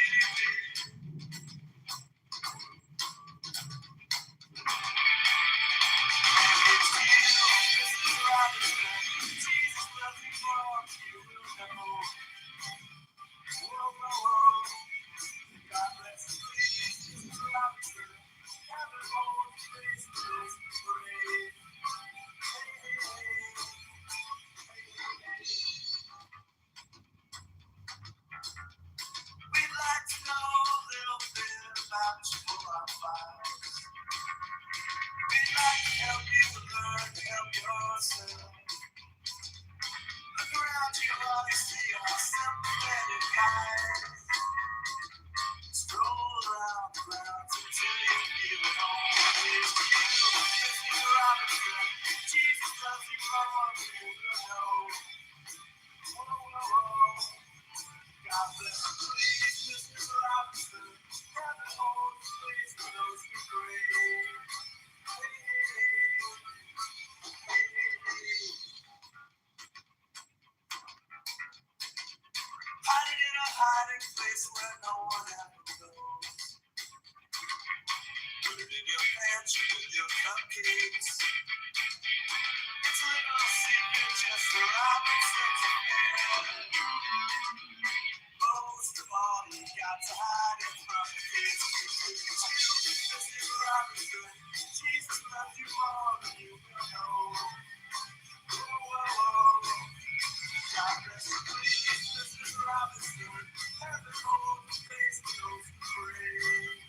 mountain near Jerusalem, praying to God, asking his forgiveness for the Saracen blood spilt by his sword. Next, he amazed me still further in Italy when he saved a fatherless beauty from the would-be ravishings of her dreadful Turkish uncle.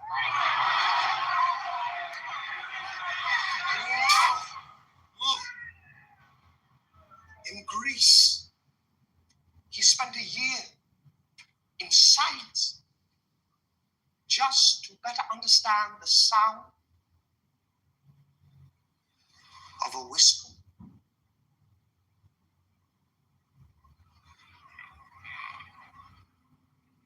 And so, without further gilding the lily, and with no more ado, I give to you the seeker of serenity, the protector of Italian virginity, the enforcer of our Lord God, the one, the only. Reverend Scott. It's time to step out to the pulpit. What a show today. Steve, what a show. I mean, what a show. How many souls have we had on the ship so far? 319 souls have come through the doors. I love that. And there's an hour left for more souls to come into the ship. So, and go for a fantastic ride. So I'm stepping out of the captain's chair. You are the XO. Step on in, take the keys to the jalopy, and steer it straight and true. We'll see you back in about 25 minutes, Uncle Steve. This is wonderful. I want to open up my little time here just with a clip from a film that I saw in the movie theater. I'm dating myself now. I can't believe I'm this old. I still look fantastic though, but just a little prompt for the new speakers from the great Robin Williams, Dead Poets Society. Words and language. No matter what anybody tells you, words and ideas can change the world. Now see that look in Mr. Pitt's eye? Like 19th century literature has nothing to do with going to business school and medical school, right? Maybe. Mr. Hawkins, you may agree with them, thinking, yes, we should simply study our Mr. Pritchard and learn our rhyme and meter and go quietly about the business of achieving other ambitions. A little secret for you. Huddle up. Huddle up!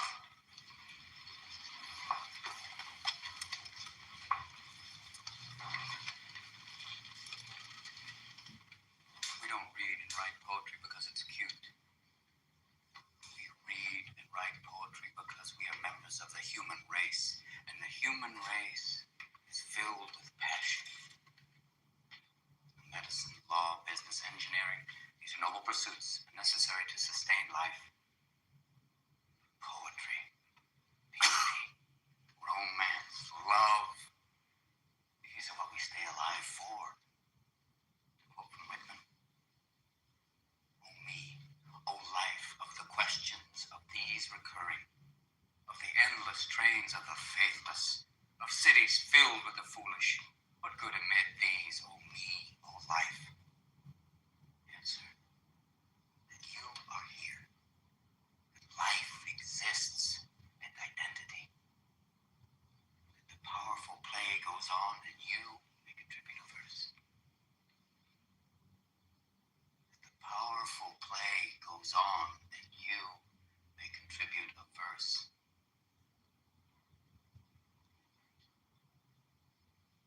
Will your verse be?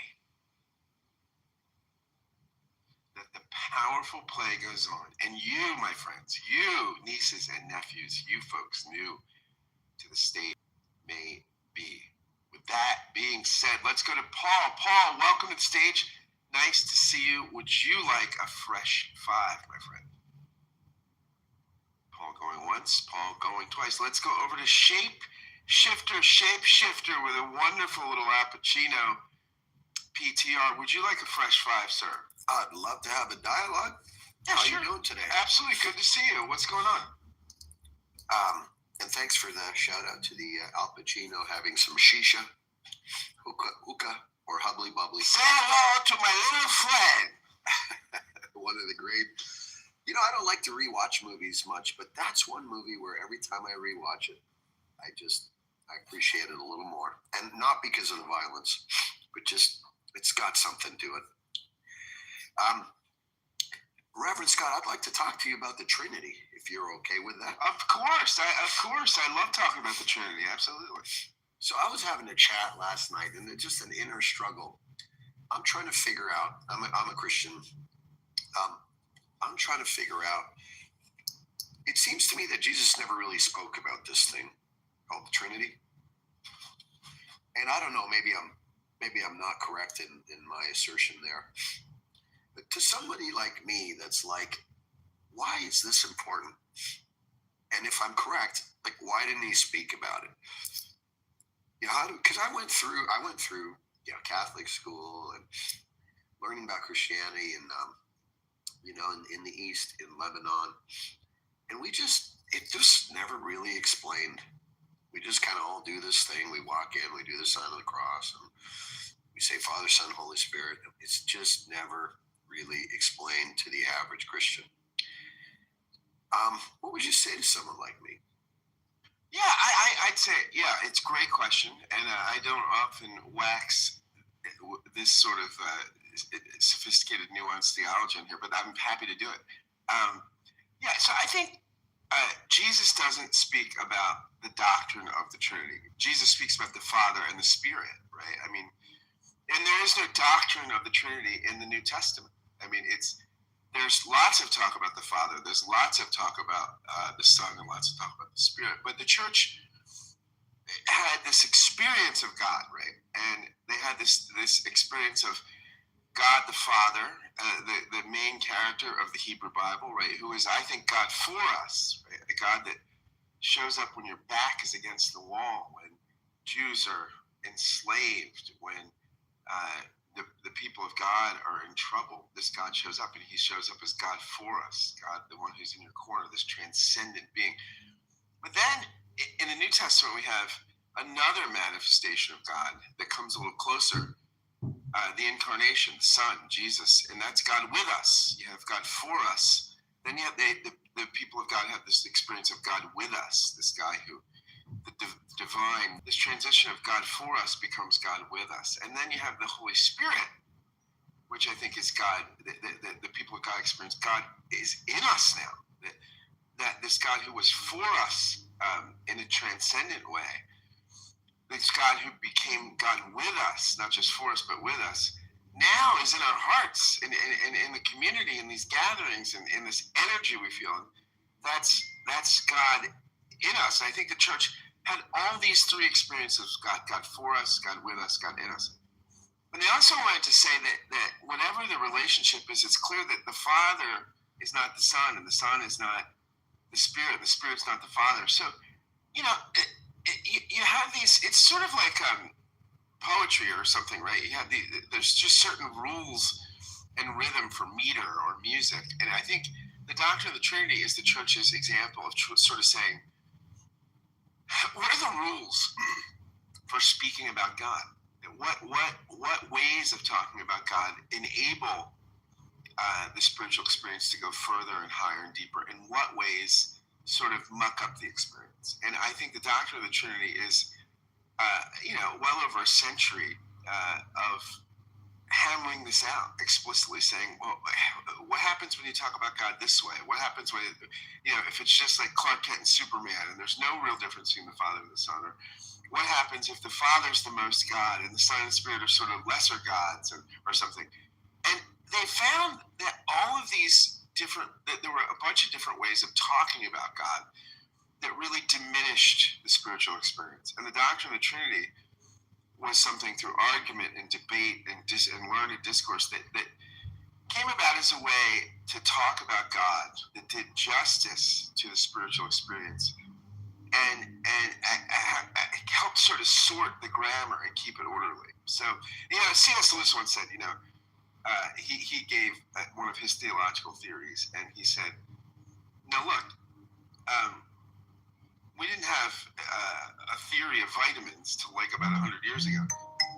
He says, but before we understood vitamins, people ate their dinner and were nourished, right? So you don't need to understand vitamins to eat your dinner and be nourished. And so I think It can help you and enrich your nutritional experience to understand that stuff. But yeah, long before we understood vitamins and macros and stuff, people, ate and were fed and nourished. So I would say if the Trinity helps you understand your spiritual experience, go with it, get some books. We could talk in the back channel. I could recommend a few simple books on the topic. But I wouldn't, if it's confusing you, I would just say be worshipful, enjoy your spiritual life, and don't think about it too much. So, is that helpful at all, Shapes? Yeah, that's really good, man. I talking about it as a way of semantics and grammar, and as a way of appreciating some of the poetry of this, emphasizing the spirituality. That's all good. Fine, that was really helpful, because sometimes when I find it explained as like some kind of a grounding truth to Christianity, I kind of struggle with that. So last question: is there any downside? Like if Jesus was to come back and he's walking in churches and he's seeing us do all this ritual, Father, Son, Holy Spirit, Father, Son, Holy Spirit. Would he? Do you think he would caution us about the Trinity in some way? The way we've kind of interpreted it and extrapolated it to today. I don't know that Jesus would necessarily caution us. I will say this though, that Jesus had a particular way of pointing out that some people can spend a lot of time on religious semantics and become, religious athletes. As far as their capacity to understand religious texts and to debate religious ideas and be really shitty people, really self-righteous. I think Jesus was allergic to self-righteousness. So I think anytime, if Jesus saw people acting like debating the Trinity and all these highfalutin ideas were more important than loving your neighbor or helping a poor person out, or, like some of our political candidates, who, are office holders, like my dear Jewish governor called out J.D. Vance as a phony this week. There's a guy that likes to dress himself up in religion and cutting people's SNAP benefits. I think Jesus would say that's bullshit. So I think anytime Jesus saw people spending too much time debating highfalutin ideas and not actually making the world a better place, he'd be frustrated. Thanks, man. I'm good. Thank you. That was very helpful. Hey, Shapeshifter, it was great. Please come back. We love having you. Let's go over to Leroy. Leroy, welcome. Would you like a fresh five, my friend? Hi. Thank you. I don't know if I'm trying to learn how to start conversations and not jump into the middle of the story, right? I like to hear the whole thing. I'm practicing at getting better at listening to the whole thing all the way to the end before. But there was one thing that stood out for me in the previous conversation, the conversation you had with the previous speaker. You were listing a number of ideas that would help you to have your inner peace or your connection with God. And I think one of the things I wanted to add to that, even though I don't know what the beginning conversation was, is I am God.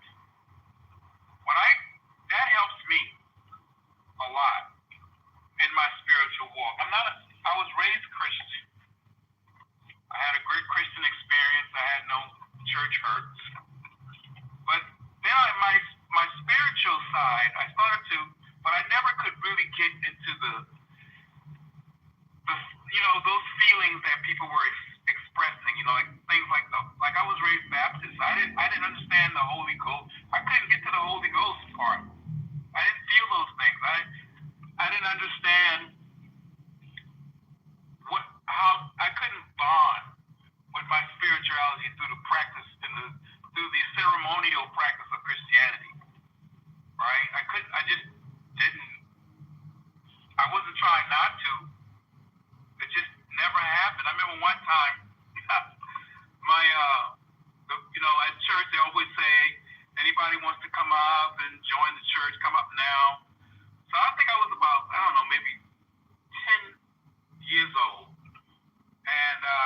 I don't know if my mother pushed me up there, but somehow I'm walking down the aisle. I get up to the church. I get up to the front.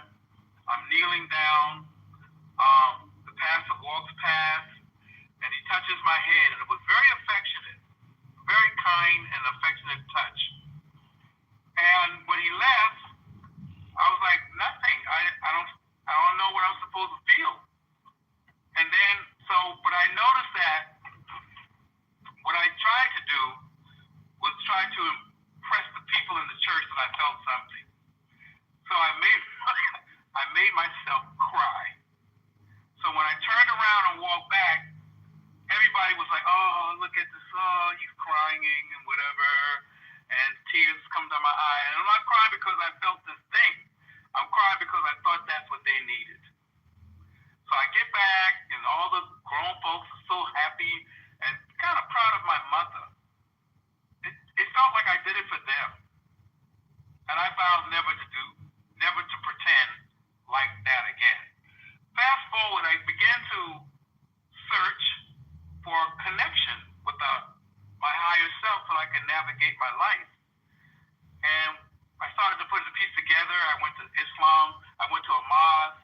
I went to a Christian thing. I even sat in Buddhism, and I started thinking, oh, well, maybe you are spiritual. Maybe you're not supposed to be religious, right? And then in my spirituality, I said, oh, what people, I got to know God for myself, if that makes any sense to you. And I think that's what's so beautiful about what I'm thinking. When I say I'm God, I don't say that to make everybody else think that their Trinity and whatever they go through. You say you have to get to know God for yourself.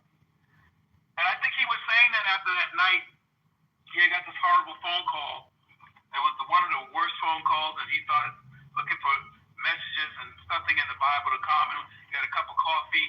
He couldn't find anything, and then he said, God for yourself. And this came from a Baptist minister, pastor. I thought he gave me permission. And then I became open to all kinds of people who practice all kinds of ways. 60 seconds, Senator. You got 60 seconds left. I love what you're saying. Yeah. So I'm just saying I'm happy to have found that added. I wanted to add that little piece to your list, and and I'm happy. It makes my day, it makes my life, and I'm nice and happy with other people in terms of what they do, and I don't need them to be anything for me to be, and I hope that they don't feel that way about me as well. Thanks. Yeah, thanks so much, Leroy. I this is an old thing I've heard preachers say that, sitting in church doesn't make you a Christian any more than sitting in a coop makes you a chicken, right? I mean, I think sometimes the trappings of religion are just not helpful for people. And I think sometimes people need to get out of the church or the synagogue or the mosque to find God, and sometimes they need to get in it to find God. I think God is everywhere, and certainly the truth is where you find it. So thank you so much, Leroy, for your contribution today. I want to go to a virtual Clubhouse celebrity. We haven't seen him on the stage in a while. My man, Young Elvis, host of some of the best rooms on Clubhouse, got his start on this show and has branched out and built his own little Clubhouse empire. Christian, how are you? Would you like a fresh five, my young friend? Absolutely. Thank you. So it's been a while, and thank you for welcoming back. Sorry, I can't speak, with open arms. It's great to see everybody here. And I want to address a very interesting topic. And Scott, I don't know if you know this. I'm sure you probably do, but we have not found a solution to the government shutdown, and I think we're reaching about 40 days, if I'm not mistaken. We might have already done that. And this would mark the longest government shutdown in history. And a lot of people... The previous record was set under the presidency of number 45 was also Donald J. Trump. Yes, it was. Yes, it was 35 days. Yeah, so he broke his own record. That's spectacular. Yeah, he got the personal best. But, you know, a lot of people are blaming both sides. Some people are saying, oh, the Republicans are just a bunch of dipshits and they're not, you know, taking these Democratic propositions, or, you know, the Democrats, you know, are denying all these propositions the Republicans made first, and da-da-da-da-da-da-da. Right? And I really, truly don't know. Where do we truly place that blame? Is there even a blame to put on these people? Right? And with that being said, my main question would be, Scott, where do you place the blame? Where do you place the blame? Yeah, that's a good question. I mean, I think, you know, I think the Republicans have the government, right? They control the government. So there's a little bit of blame there. Donald Trump actually said in 2013, before he became president, that anytime there's a government shutdown, it's the failure of the president. Donald J. Trump said that. So I'll say this. I mean, the Republicans won a pretty spectacular victory in 2024. Donald Trump, I mean, it wasn't a landslide per se, but he won every swing state and won the popular vote, which for a Republican, winning the popular vote is an accomplishment just because of demographic realities and things.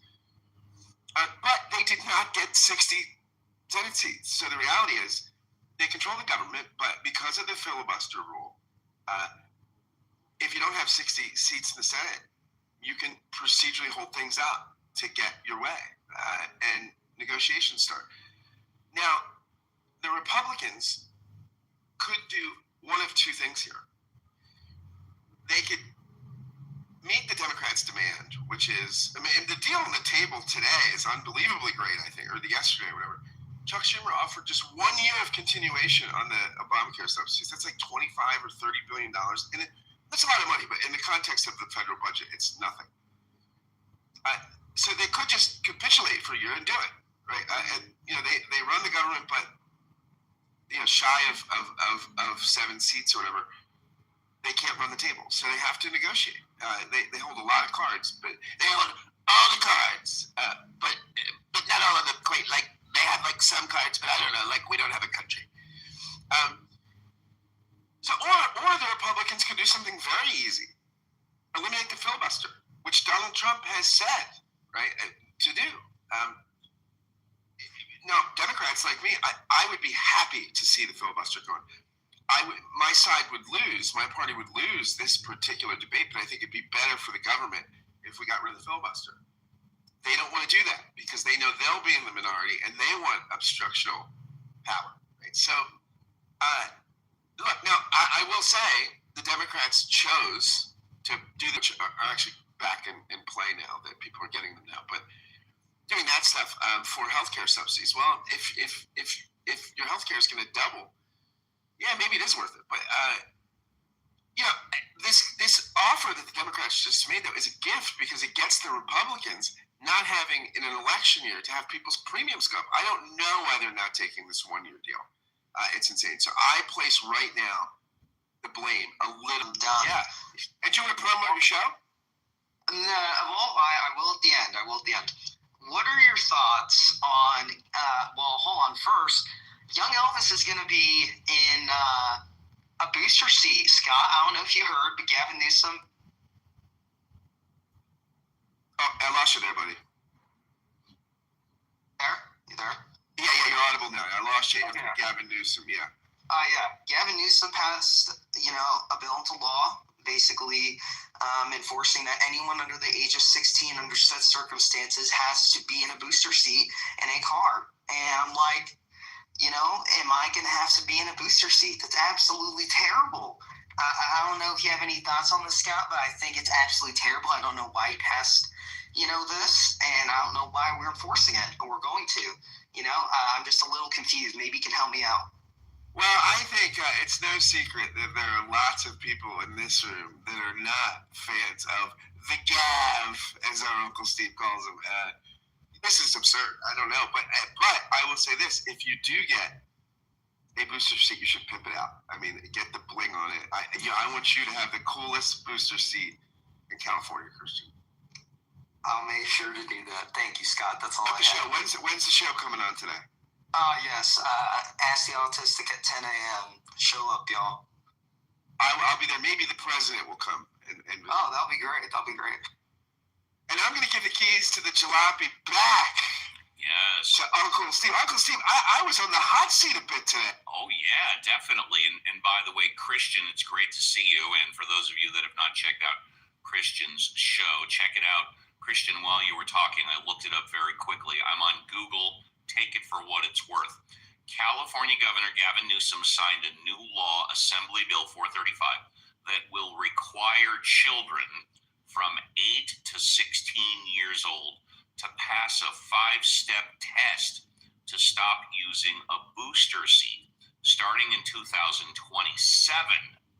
this law replaces the old rule of using a booster seat until a child is 8 years old or 4'9" tall, and is intended to improve child passenger safety by ensuring seatbelt fits properly.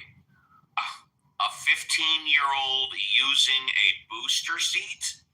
Well, I would like to point out that Go ahead, Cora. Yeah. Gavin Newsom just signed the bill. The California Assembly passed it, so don't put it all on the gaff. I mean, he's just signing something. I'm putting it all on the gaff, Cora. Yeah, why would he veto something as like kind of like I won't say it's non-controversial, but like, yeah. A 15-year-old in a booster seat? Come on. Okay, so my question is, how are they going to enforce something like that? Well, not only do you have to be 15, you have to be age of 15 and under 4'9". So how many kids does that actually affect? What about a 30-year-old son? What do they sit in? Wait, to my understanding, Well, they're over 15. They're over 16, so no big deal. Well, to my understanding, and take this for what it's worth, also in that the steps of how they judge whether or not the booster seat is still required is not only off of the seatbelt test, it is also based off of physical qualities like height and things like that. So being too tall or too short can also be one on top of many other things. That's just my understanding. So it's more than the seatbelt test. They also run different things to make that judgment. Yeah, I mean, like, most women, right? I'm 5'6", and the seatbelt doesn't fit me correctly. Like, I need a seatbelt adjuster that holds the actual like shoulder strap down further. Get in a bad car accident, I'm gonna get a big old seatbelt sort of like scar on my neck because of where it hits me on my body. So, you know, honestly, I don't think it's a big deal. If car manufacturers are smart, they'll start outfitting cars with like adjustable seatbelts, seat adjustments that just allow you to. Some cars have them already. I was going to say, don't they have them already? Because we can there's a little slide bar on the side that goes up and down that adjusts to the height of the passenger or driver. Yeah, they would just need to put that same feature in like back seats, you know. Exactly. So we have exactly 28 minutes before the show ends. If you're in the audience, we encourage you to be bold, brave, courageous. Come on up. Buckle up, kiddos. Buckle up. That's right. Buckle up. Come on up. And if you want to come up, but you don't know what you want to talk about, this is what we call the best 2 minutes on Clubhouse. Tonight, more than 1,000 flights canceled across the country. Fallout from the government shutdown expected to get worse. The FAA forcing airlines to cut flights at 40 of America's busiest airports, from Atlanta to New York, Chicago, and Los Angeles. 4-hour delays reported in Washington, D.C. Passengers scrambling to rebook flights. The shutdown raising safety concerns amid the critical shortage of thousands of air traffic controllers. The shutdown, day 38, the longest in history. Democrats tonight proposing a deal to reopen the government and extend Obamacare subsidies. Republicans calling it a non-starter. And 24 hours after a judge ordered the Trump administration to fully fund SNAP food benefits for more than 40 million Americans, tonight an announcement from the USDA. And what a court just ruled moments ago, the horrific crash of that UPS plane in Louisville, Kentucky. what we're now learning about the final seconds in the cockpit, the alarm sounding as the crew struggled to regain control of the plane. New reporting on the deadly shooting of a house cleaner, a wife and mother of four, shot through the front door when she mistakenly went to the wrong home. Will criminal charges be filed? Former NFL star Antonio Brown back in the U.S. and behind bars, facing a charge of attempted murder. Brown taken into custody overseas after posting videos of a high-end hotel and luxury cars. President Trump issuing new pardons, former baseball great Darryl Strawberry for his tax evasion conviction, and a former Tennessee Republican lawmaker convicted of corruption and sentenced to prison less than 2 months ago. The young girl was last seen. Tonight, millions bracing for the first Arctic blast of the season. Temperatures plunging between the teens and mid-30s, and Mega Millions closing in on $1 billion. Tonight's jackpot and where it stands now. So if you're in the audience and you want to come up now, it's a good time because as it gets closer to the top of the hour, it's going to be extremely difficult, if not impossible. Alfonso is on the phone, so let's go to Cora. Cora, anything to contribute at this time, or are you good? Well, I was just going to putting in regulations in place that will affect the car manufacturers and get them to do things, like CAFE standards, things like that. Eliminating cars that survive on gasoline by 2035. Exactly. So, because the market in California is so big, that whatever they do as far as a regulation basically dictates what happens across the rest of the country. That's really what it comes down to. So if you're an advocacy organization, you focus a lot on California as far as like the auto industry goes. So you focus a lot on California. Yeah, New York started as a public transportation city and state. California, specifically Los Angeles, also started with public transportation, but that's before World War II, when pretty much everybody lived on in and around downtown LA. Then after World War II, the boomers came home and they spread out, and the housing market in the San Fernando Valley and the outlying areas where you could buy a home for $15,000 and the backyard barbecue started, and then the car manufacturing came into full force. California, specifically Los Angeles, lost the reliance on public transportation and relied on cars and the highways and the freeways and such. And you didn't have to live within 15 minutes of where you were going to work in downtown LA. You could live 30 miles out, 40 miles out, and you would just drive your car. California became a car driving place. Thank you, Cora. JCC, anything you want to contribute at this time, or are you good? I think I'm good. Thanks. All right. Never mind. Oh, okay. All right. Violet, would you like to contribute, or are you good? Actually, with the best 2 minutes on Clubhouse, I listened to that news broadcast on Friday night, and the woman who got shot in Indiana, the house cleaner who entered the wrong home. Yes. I know a lot of the details of the story aren't out yet, but I personally can't understand why they are not prosecuting. I mean, I know Indiana has a big stand your ground law or whatever it's called. As does Florida and Texas, and as California does not. Housekeeping? I come to fluff your pillow. Boom, yeah, right. But what I don't understand, I mean, until more of the details come out, it seems to me, how did she get into that house if it was wrong? He must have had his front door unlocked, for one. And it really sounds like the guy shot first. I mean, didn't even say didn't acknowledge her and say, what the hell are you doing here, or whatever, and give her a chance to say anything. So I'm really curious to see if that, I mean, it'll probably fall off the news headlines, but he's got the feather duster triggers him. Yeah, Well, but no, I I mean, was just curious other about thing, that. too, is with most most castle doctrine laws, you have to actually be under a real imminent threat, whether they're on your property or not, right? So it's just silly. Yeah, he would need to identify her as A, having a weapon, B, coming at him, and like, I don't think a mop handle could be considered a weapon, Right. So, I mean, why are they hesitating to prosecute? I don't get it.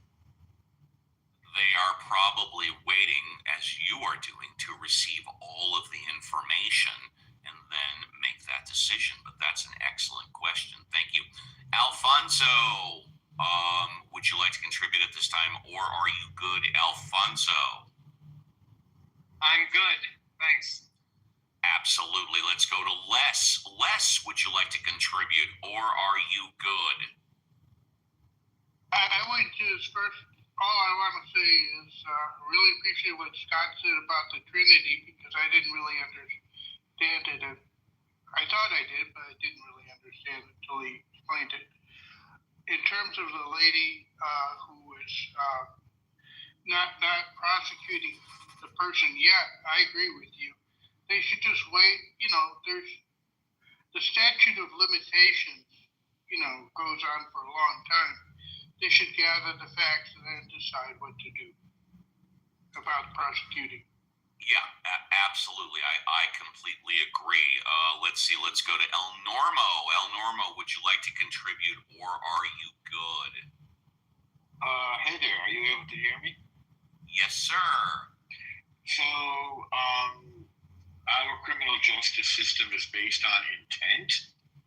So, unless he intended to kill her, it was he acted negligently, possibly with criminal negligence. That's one. Number two, a mop handle could be a deadly weapon, of course, but I don't think in this case it was meant to be one.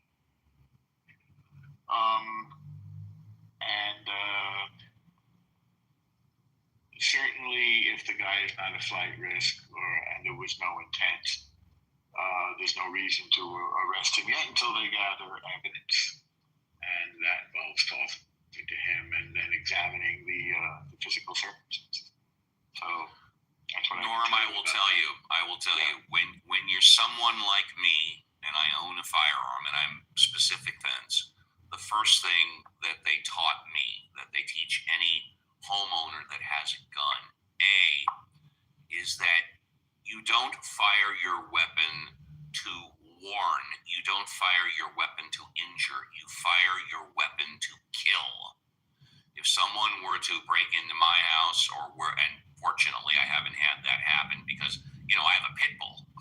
And most people that come in to rob houses they case the house first, and they're not going to go to a house that has a large barking dog. But if I ever feel the need to pull out my gun, I'm not attempting to shoot them in the shoulder. I'm not attempting to shoot them in the leg. I'm attempting to shoot them in center mass. Someone like me, we don't pull out our gun to injure. We pull out our gun to kill. But then again, that's just me. I agree, but yes. Why do you mention that? Because you were talking about intent. Yes, in other words, he wasn't intending to kill this woman criminally. He was mistakenly self-defense is what you're saying. Self-defense. Yeah, and he was wrong, but that was the intention. So well, we don't know that. We don't have all the evidence, but it certainly seems like it was not a justified shooting. No, of course not. And he shot her through the door in response to the previous person.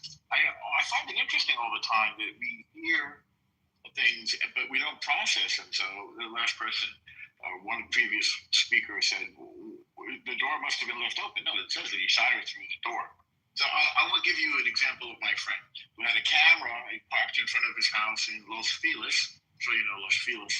And by looking at his camera, he discovered not only that somebody had been trying the door of his car, but also had been trying his front door, trying to get in. So he bought a gun. And then he was instructed to, if he's going to be in a situation where somebody breaks into the house, he had a kid and a wife. His plan was to go into his bathroom, into the bathtub with his wife and kid and shut the door of the bathroom. And then call 911. And when the person starts banging at the door, we have a gun here. I've called the police. Yes. Leave. If you don't, and if you open this door, you will be shot. Yes, exactly. Wait, you talk the same thing? Well, I've been advised that. That's not necessarily what I would do, but homeowners are advised that if you think someone's going to break into your house, you grab your gun, you grab your cell phone, go into a back bedroom, preferably not a bathroom, but a back bedroom. Close and lock the door. Call 911, and then if they attempt to break down your bedroom door, yell out, "I've called the police. I have a gun. If you open this door, you will be shot." Yes, I was taught that. That's interesting. That's universally taught or widely taught. Why the bedroom instead of the bathroom? For me, the bedroom is a smaller. The bathroom is a smaller room.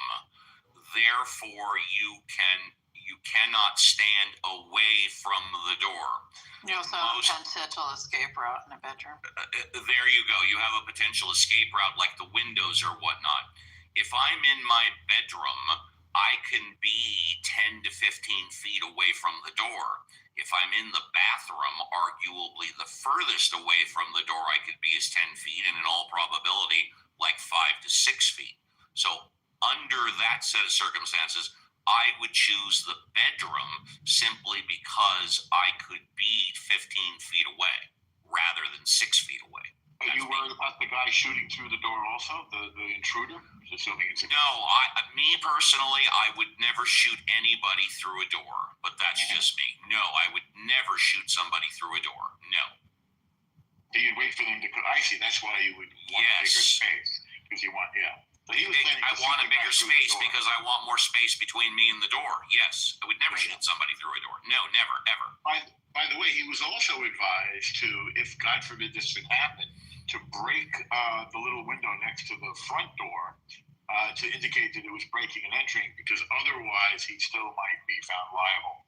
Well, arguably that's fraud, but I don't want to go into that because then it sounds like what you're stating is that he was advised to break the window in the front and then lie about it, and that's one thing I would not do in that situation. Let's go to Leroy. Leroy, would you like to contribute anything? No, Steve, thank you. I had my contribution. Just have a great show as always, and have a good week. Fantastic. Thank you very much. Since we were talking about your life being threatened, death being an issue, God and the Trinity, I want to play a very short clip, and then we will have closing thoughts and burning desires. This is about potential death, potentially about the Trinity, thinking about what your life has been worth. Don't go away. We'll be right back. Shabbat Shalom. Scary thing happened to me a few years ago. I was out to dinner enjoying a steak, and I was enjoying it a little bit too much because I began to choke. And I looked around at my table for help, and I don't want to name any names, but let's just say that everybody froze. Oh, actually, I do want to name names, Rabbi Simonson. Sorry. A very interesting thing happens when you think you might die. You have this panicked desire, this panicked need to know if you've lived your life right. If you've done enough, if you've said enough, was it all worth it? And I don't want to spoil it for you, but I did survive.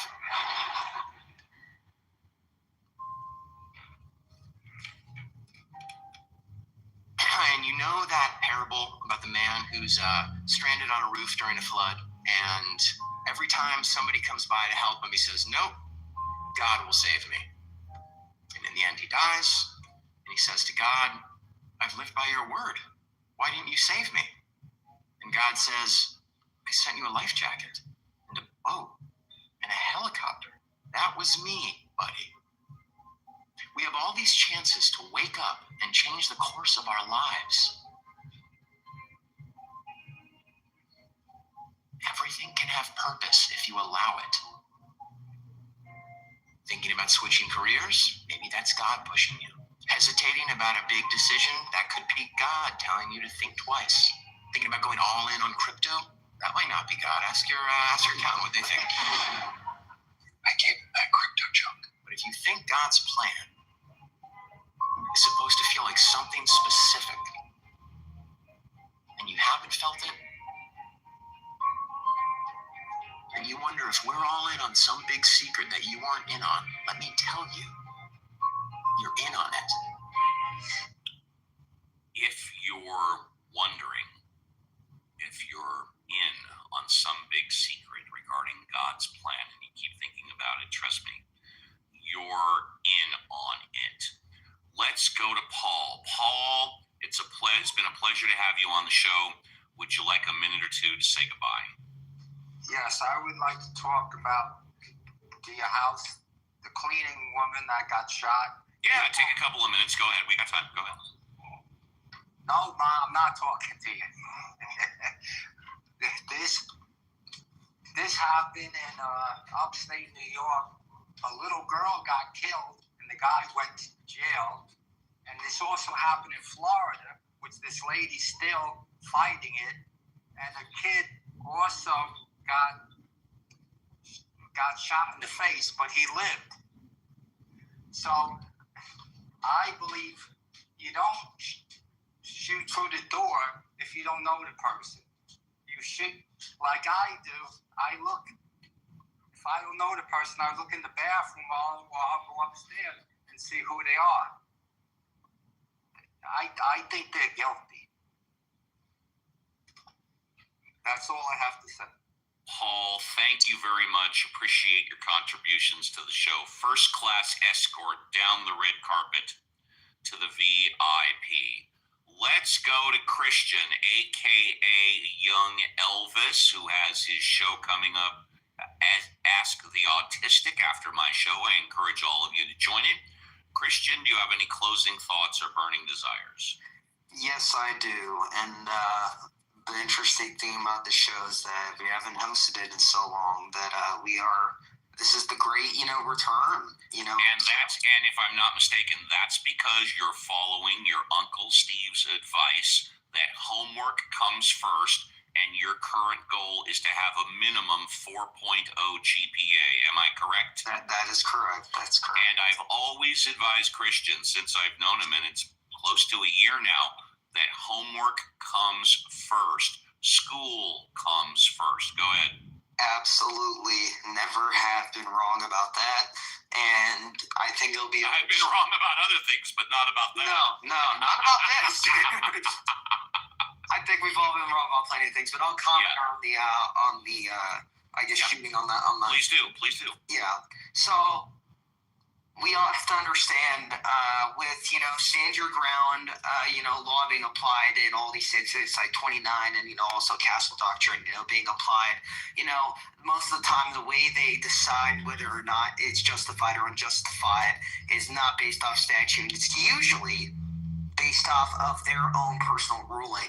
And because of that, I truly don't know, and I don't have enough detail, if it is truly unjustified or if it is. So, I guess we'll all find out when the decision comes out of, was this justified and okay, in protection of himself or no, right? Usually, with these, the thing that you really need the most is the threat on your life or reason to believe that great bodily danger will be imposed to yourself. So you can't just, fear because, you hear something and pull out your gun and just start, shooting through, and, always stay posted. Ask the Autistic at 10 a.m. Pacific time. Show up, and I hope I see all of you there. Thank you so much. Christian, thank you. First class escort to the VIP. And again, as I said, I would never shoot anybody through a door. And if I were to, it wouldn't be with my 9mm. It would be with a double barrel shotgun, which I do not currently own. Norm, would you like to say goodbye? We cannot hear you, Norm. You probably have to flip a button. Norm, we can come back to you. I see you unmuted, Norm, but cannot hear you. Okay, come back to me, please. No, there we go. We got you. Go ahead. No, come back to me. I'm sorry. I can't. There's nobody else except for mods on stage, so we can't come back to you. Would you just like to say goodbye? Bye-bye. All right. Norm, first class escort to the VIP. And now we go to the mods who do not get first class escorts to the VIP because they have to stay on stage and do the heavy lifting. Alfonso, would you like to say goodbye? Alfonso going once, Alfonso going twice. We can come back. Violet, would you like to say goodbye? Yeah, super Saturday show, Steve. It was a great morning here with you in the Mod Squad. I hope everybody has a great rest of their day, and I will be seeing you tomorrow morning. Bye for now. Thank you. JCC, would you like to say goodbye? Yeah, enjoyed the room. Great conversations. Let's hope things pan out and our government opens back up and we get back on track, maybe a better track, who knows. Cora, would you like to say goodbye? We can come back to Cora because we have to go to Alfonso again one more time. Bye, everyone. Oh, there you go, Cora.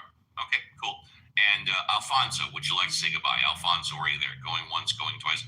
Okay, on behalf of Alfonso, he says goodbye to everyone. And last but not least, the XO, the Reverend who not only believes in God but ministers our flock, Reverend Scott.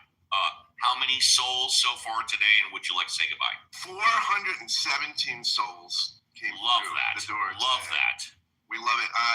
I want to say, you were talking about your bathroom and your bedroom. I've seen them all, and they're lovely. I love Casa de Appel, man. I think Casa de Appel is pretty awesome. Great little house.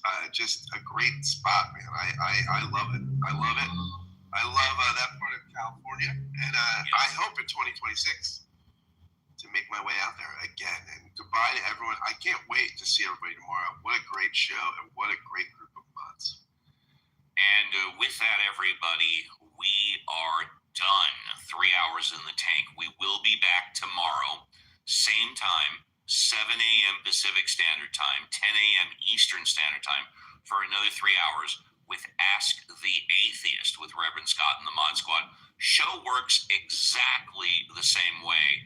Everybody is encouraged to come up and talk about whatever they want, but as you can imagine, we do get more people that talk about God and religion, but we had some of that talk today. Everybody, from the bottom of my heart and on behalf of the Mod Squad, we wish you and your families a great remainder of your Saturday. We started off the show talking about the government shutdown. We then went into talking about Mayor-elect of New York, Mondami.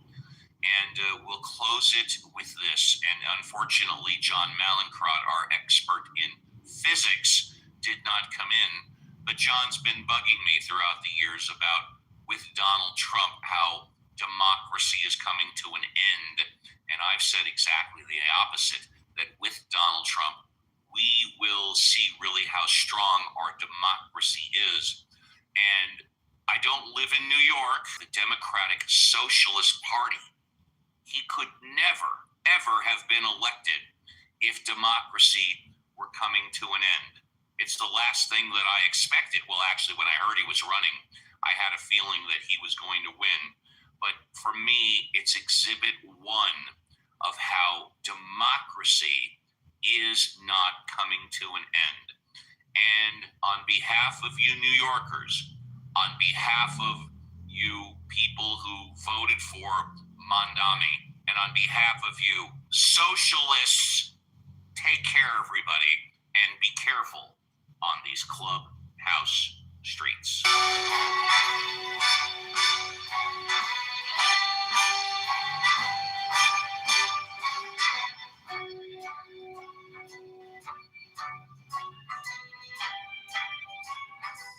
Start spreading the news. I'm today. I want to be a part of it. New York, New York, these vagabond shoes are longing to stray right through the very heart of it. New York, New York, are melting away. I'll make a brand new start of it in old New York. If I can make it there, I'll make it anywhere. It's up to you, New York, New York.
hope you get back home okay.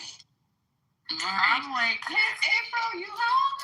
yes, ma'am. I flew 5 hours from Vegas to Anchorage.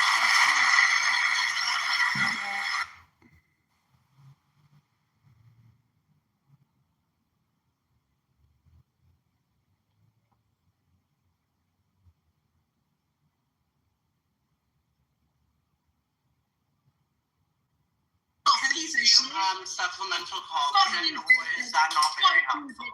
Fuck you. What's the question about collagen? Do you consume supplemental collagen, or is that not very helpful? As No, it is. I definitely would recommend taking it. I take a ton of bovine collagen, which you wouldn't want, but you could always get marine, which some people say is better, and it has a broader amino acid profile, I think. But collagen, a lot actually are going through that and have made decisions based on what they've observed, what they have observed their parents, including Gen X parents, do and go through. That is something that is lasting. That is not something that literally just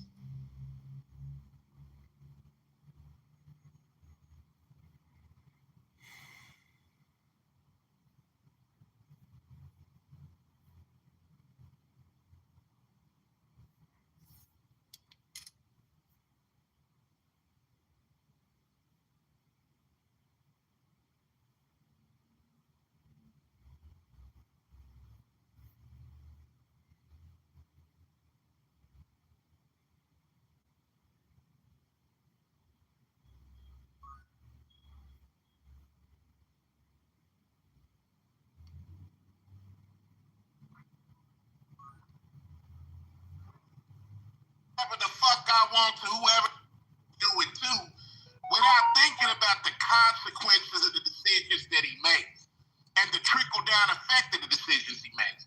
Because he's getting told the wrong advice by the wrong motherfuckers around him, and his administration is totally inexperienced to dealing globally with the shit that's going on. You done? I just want to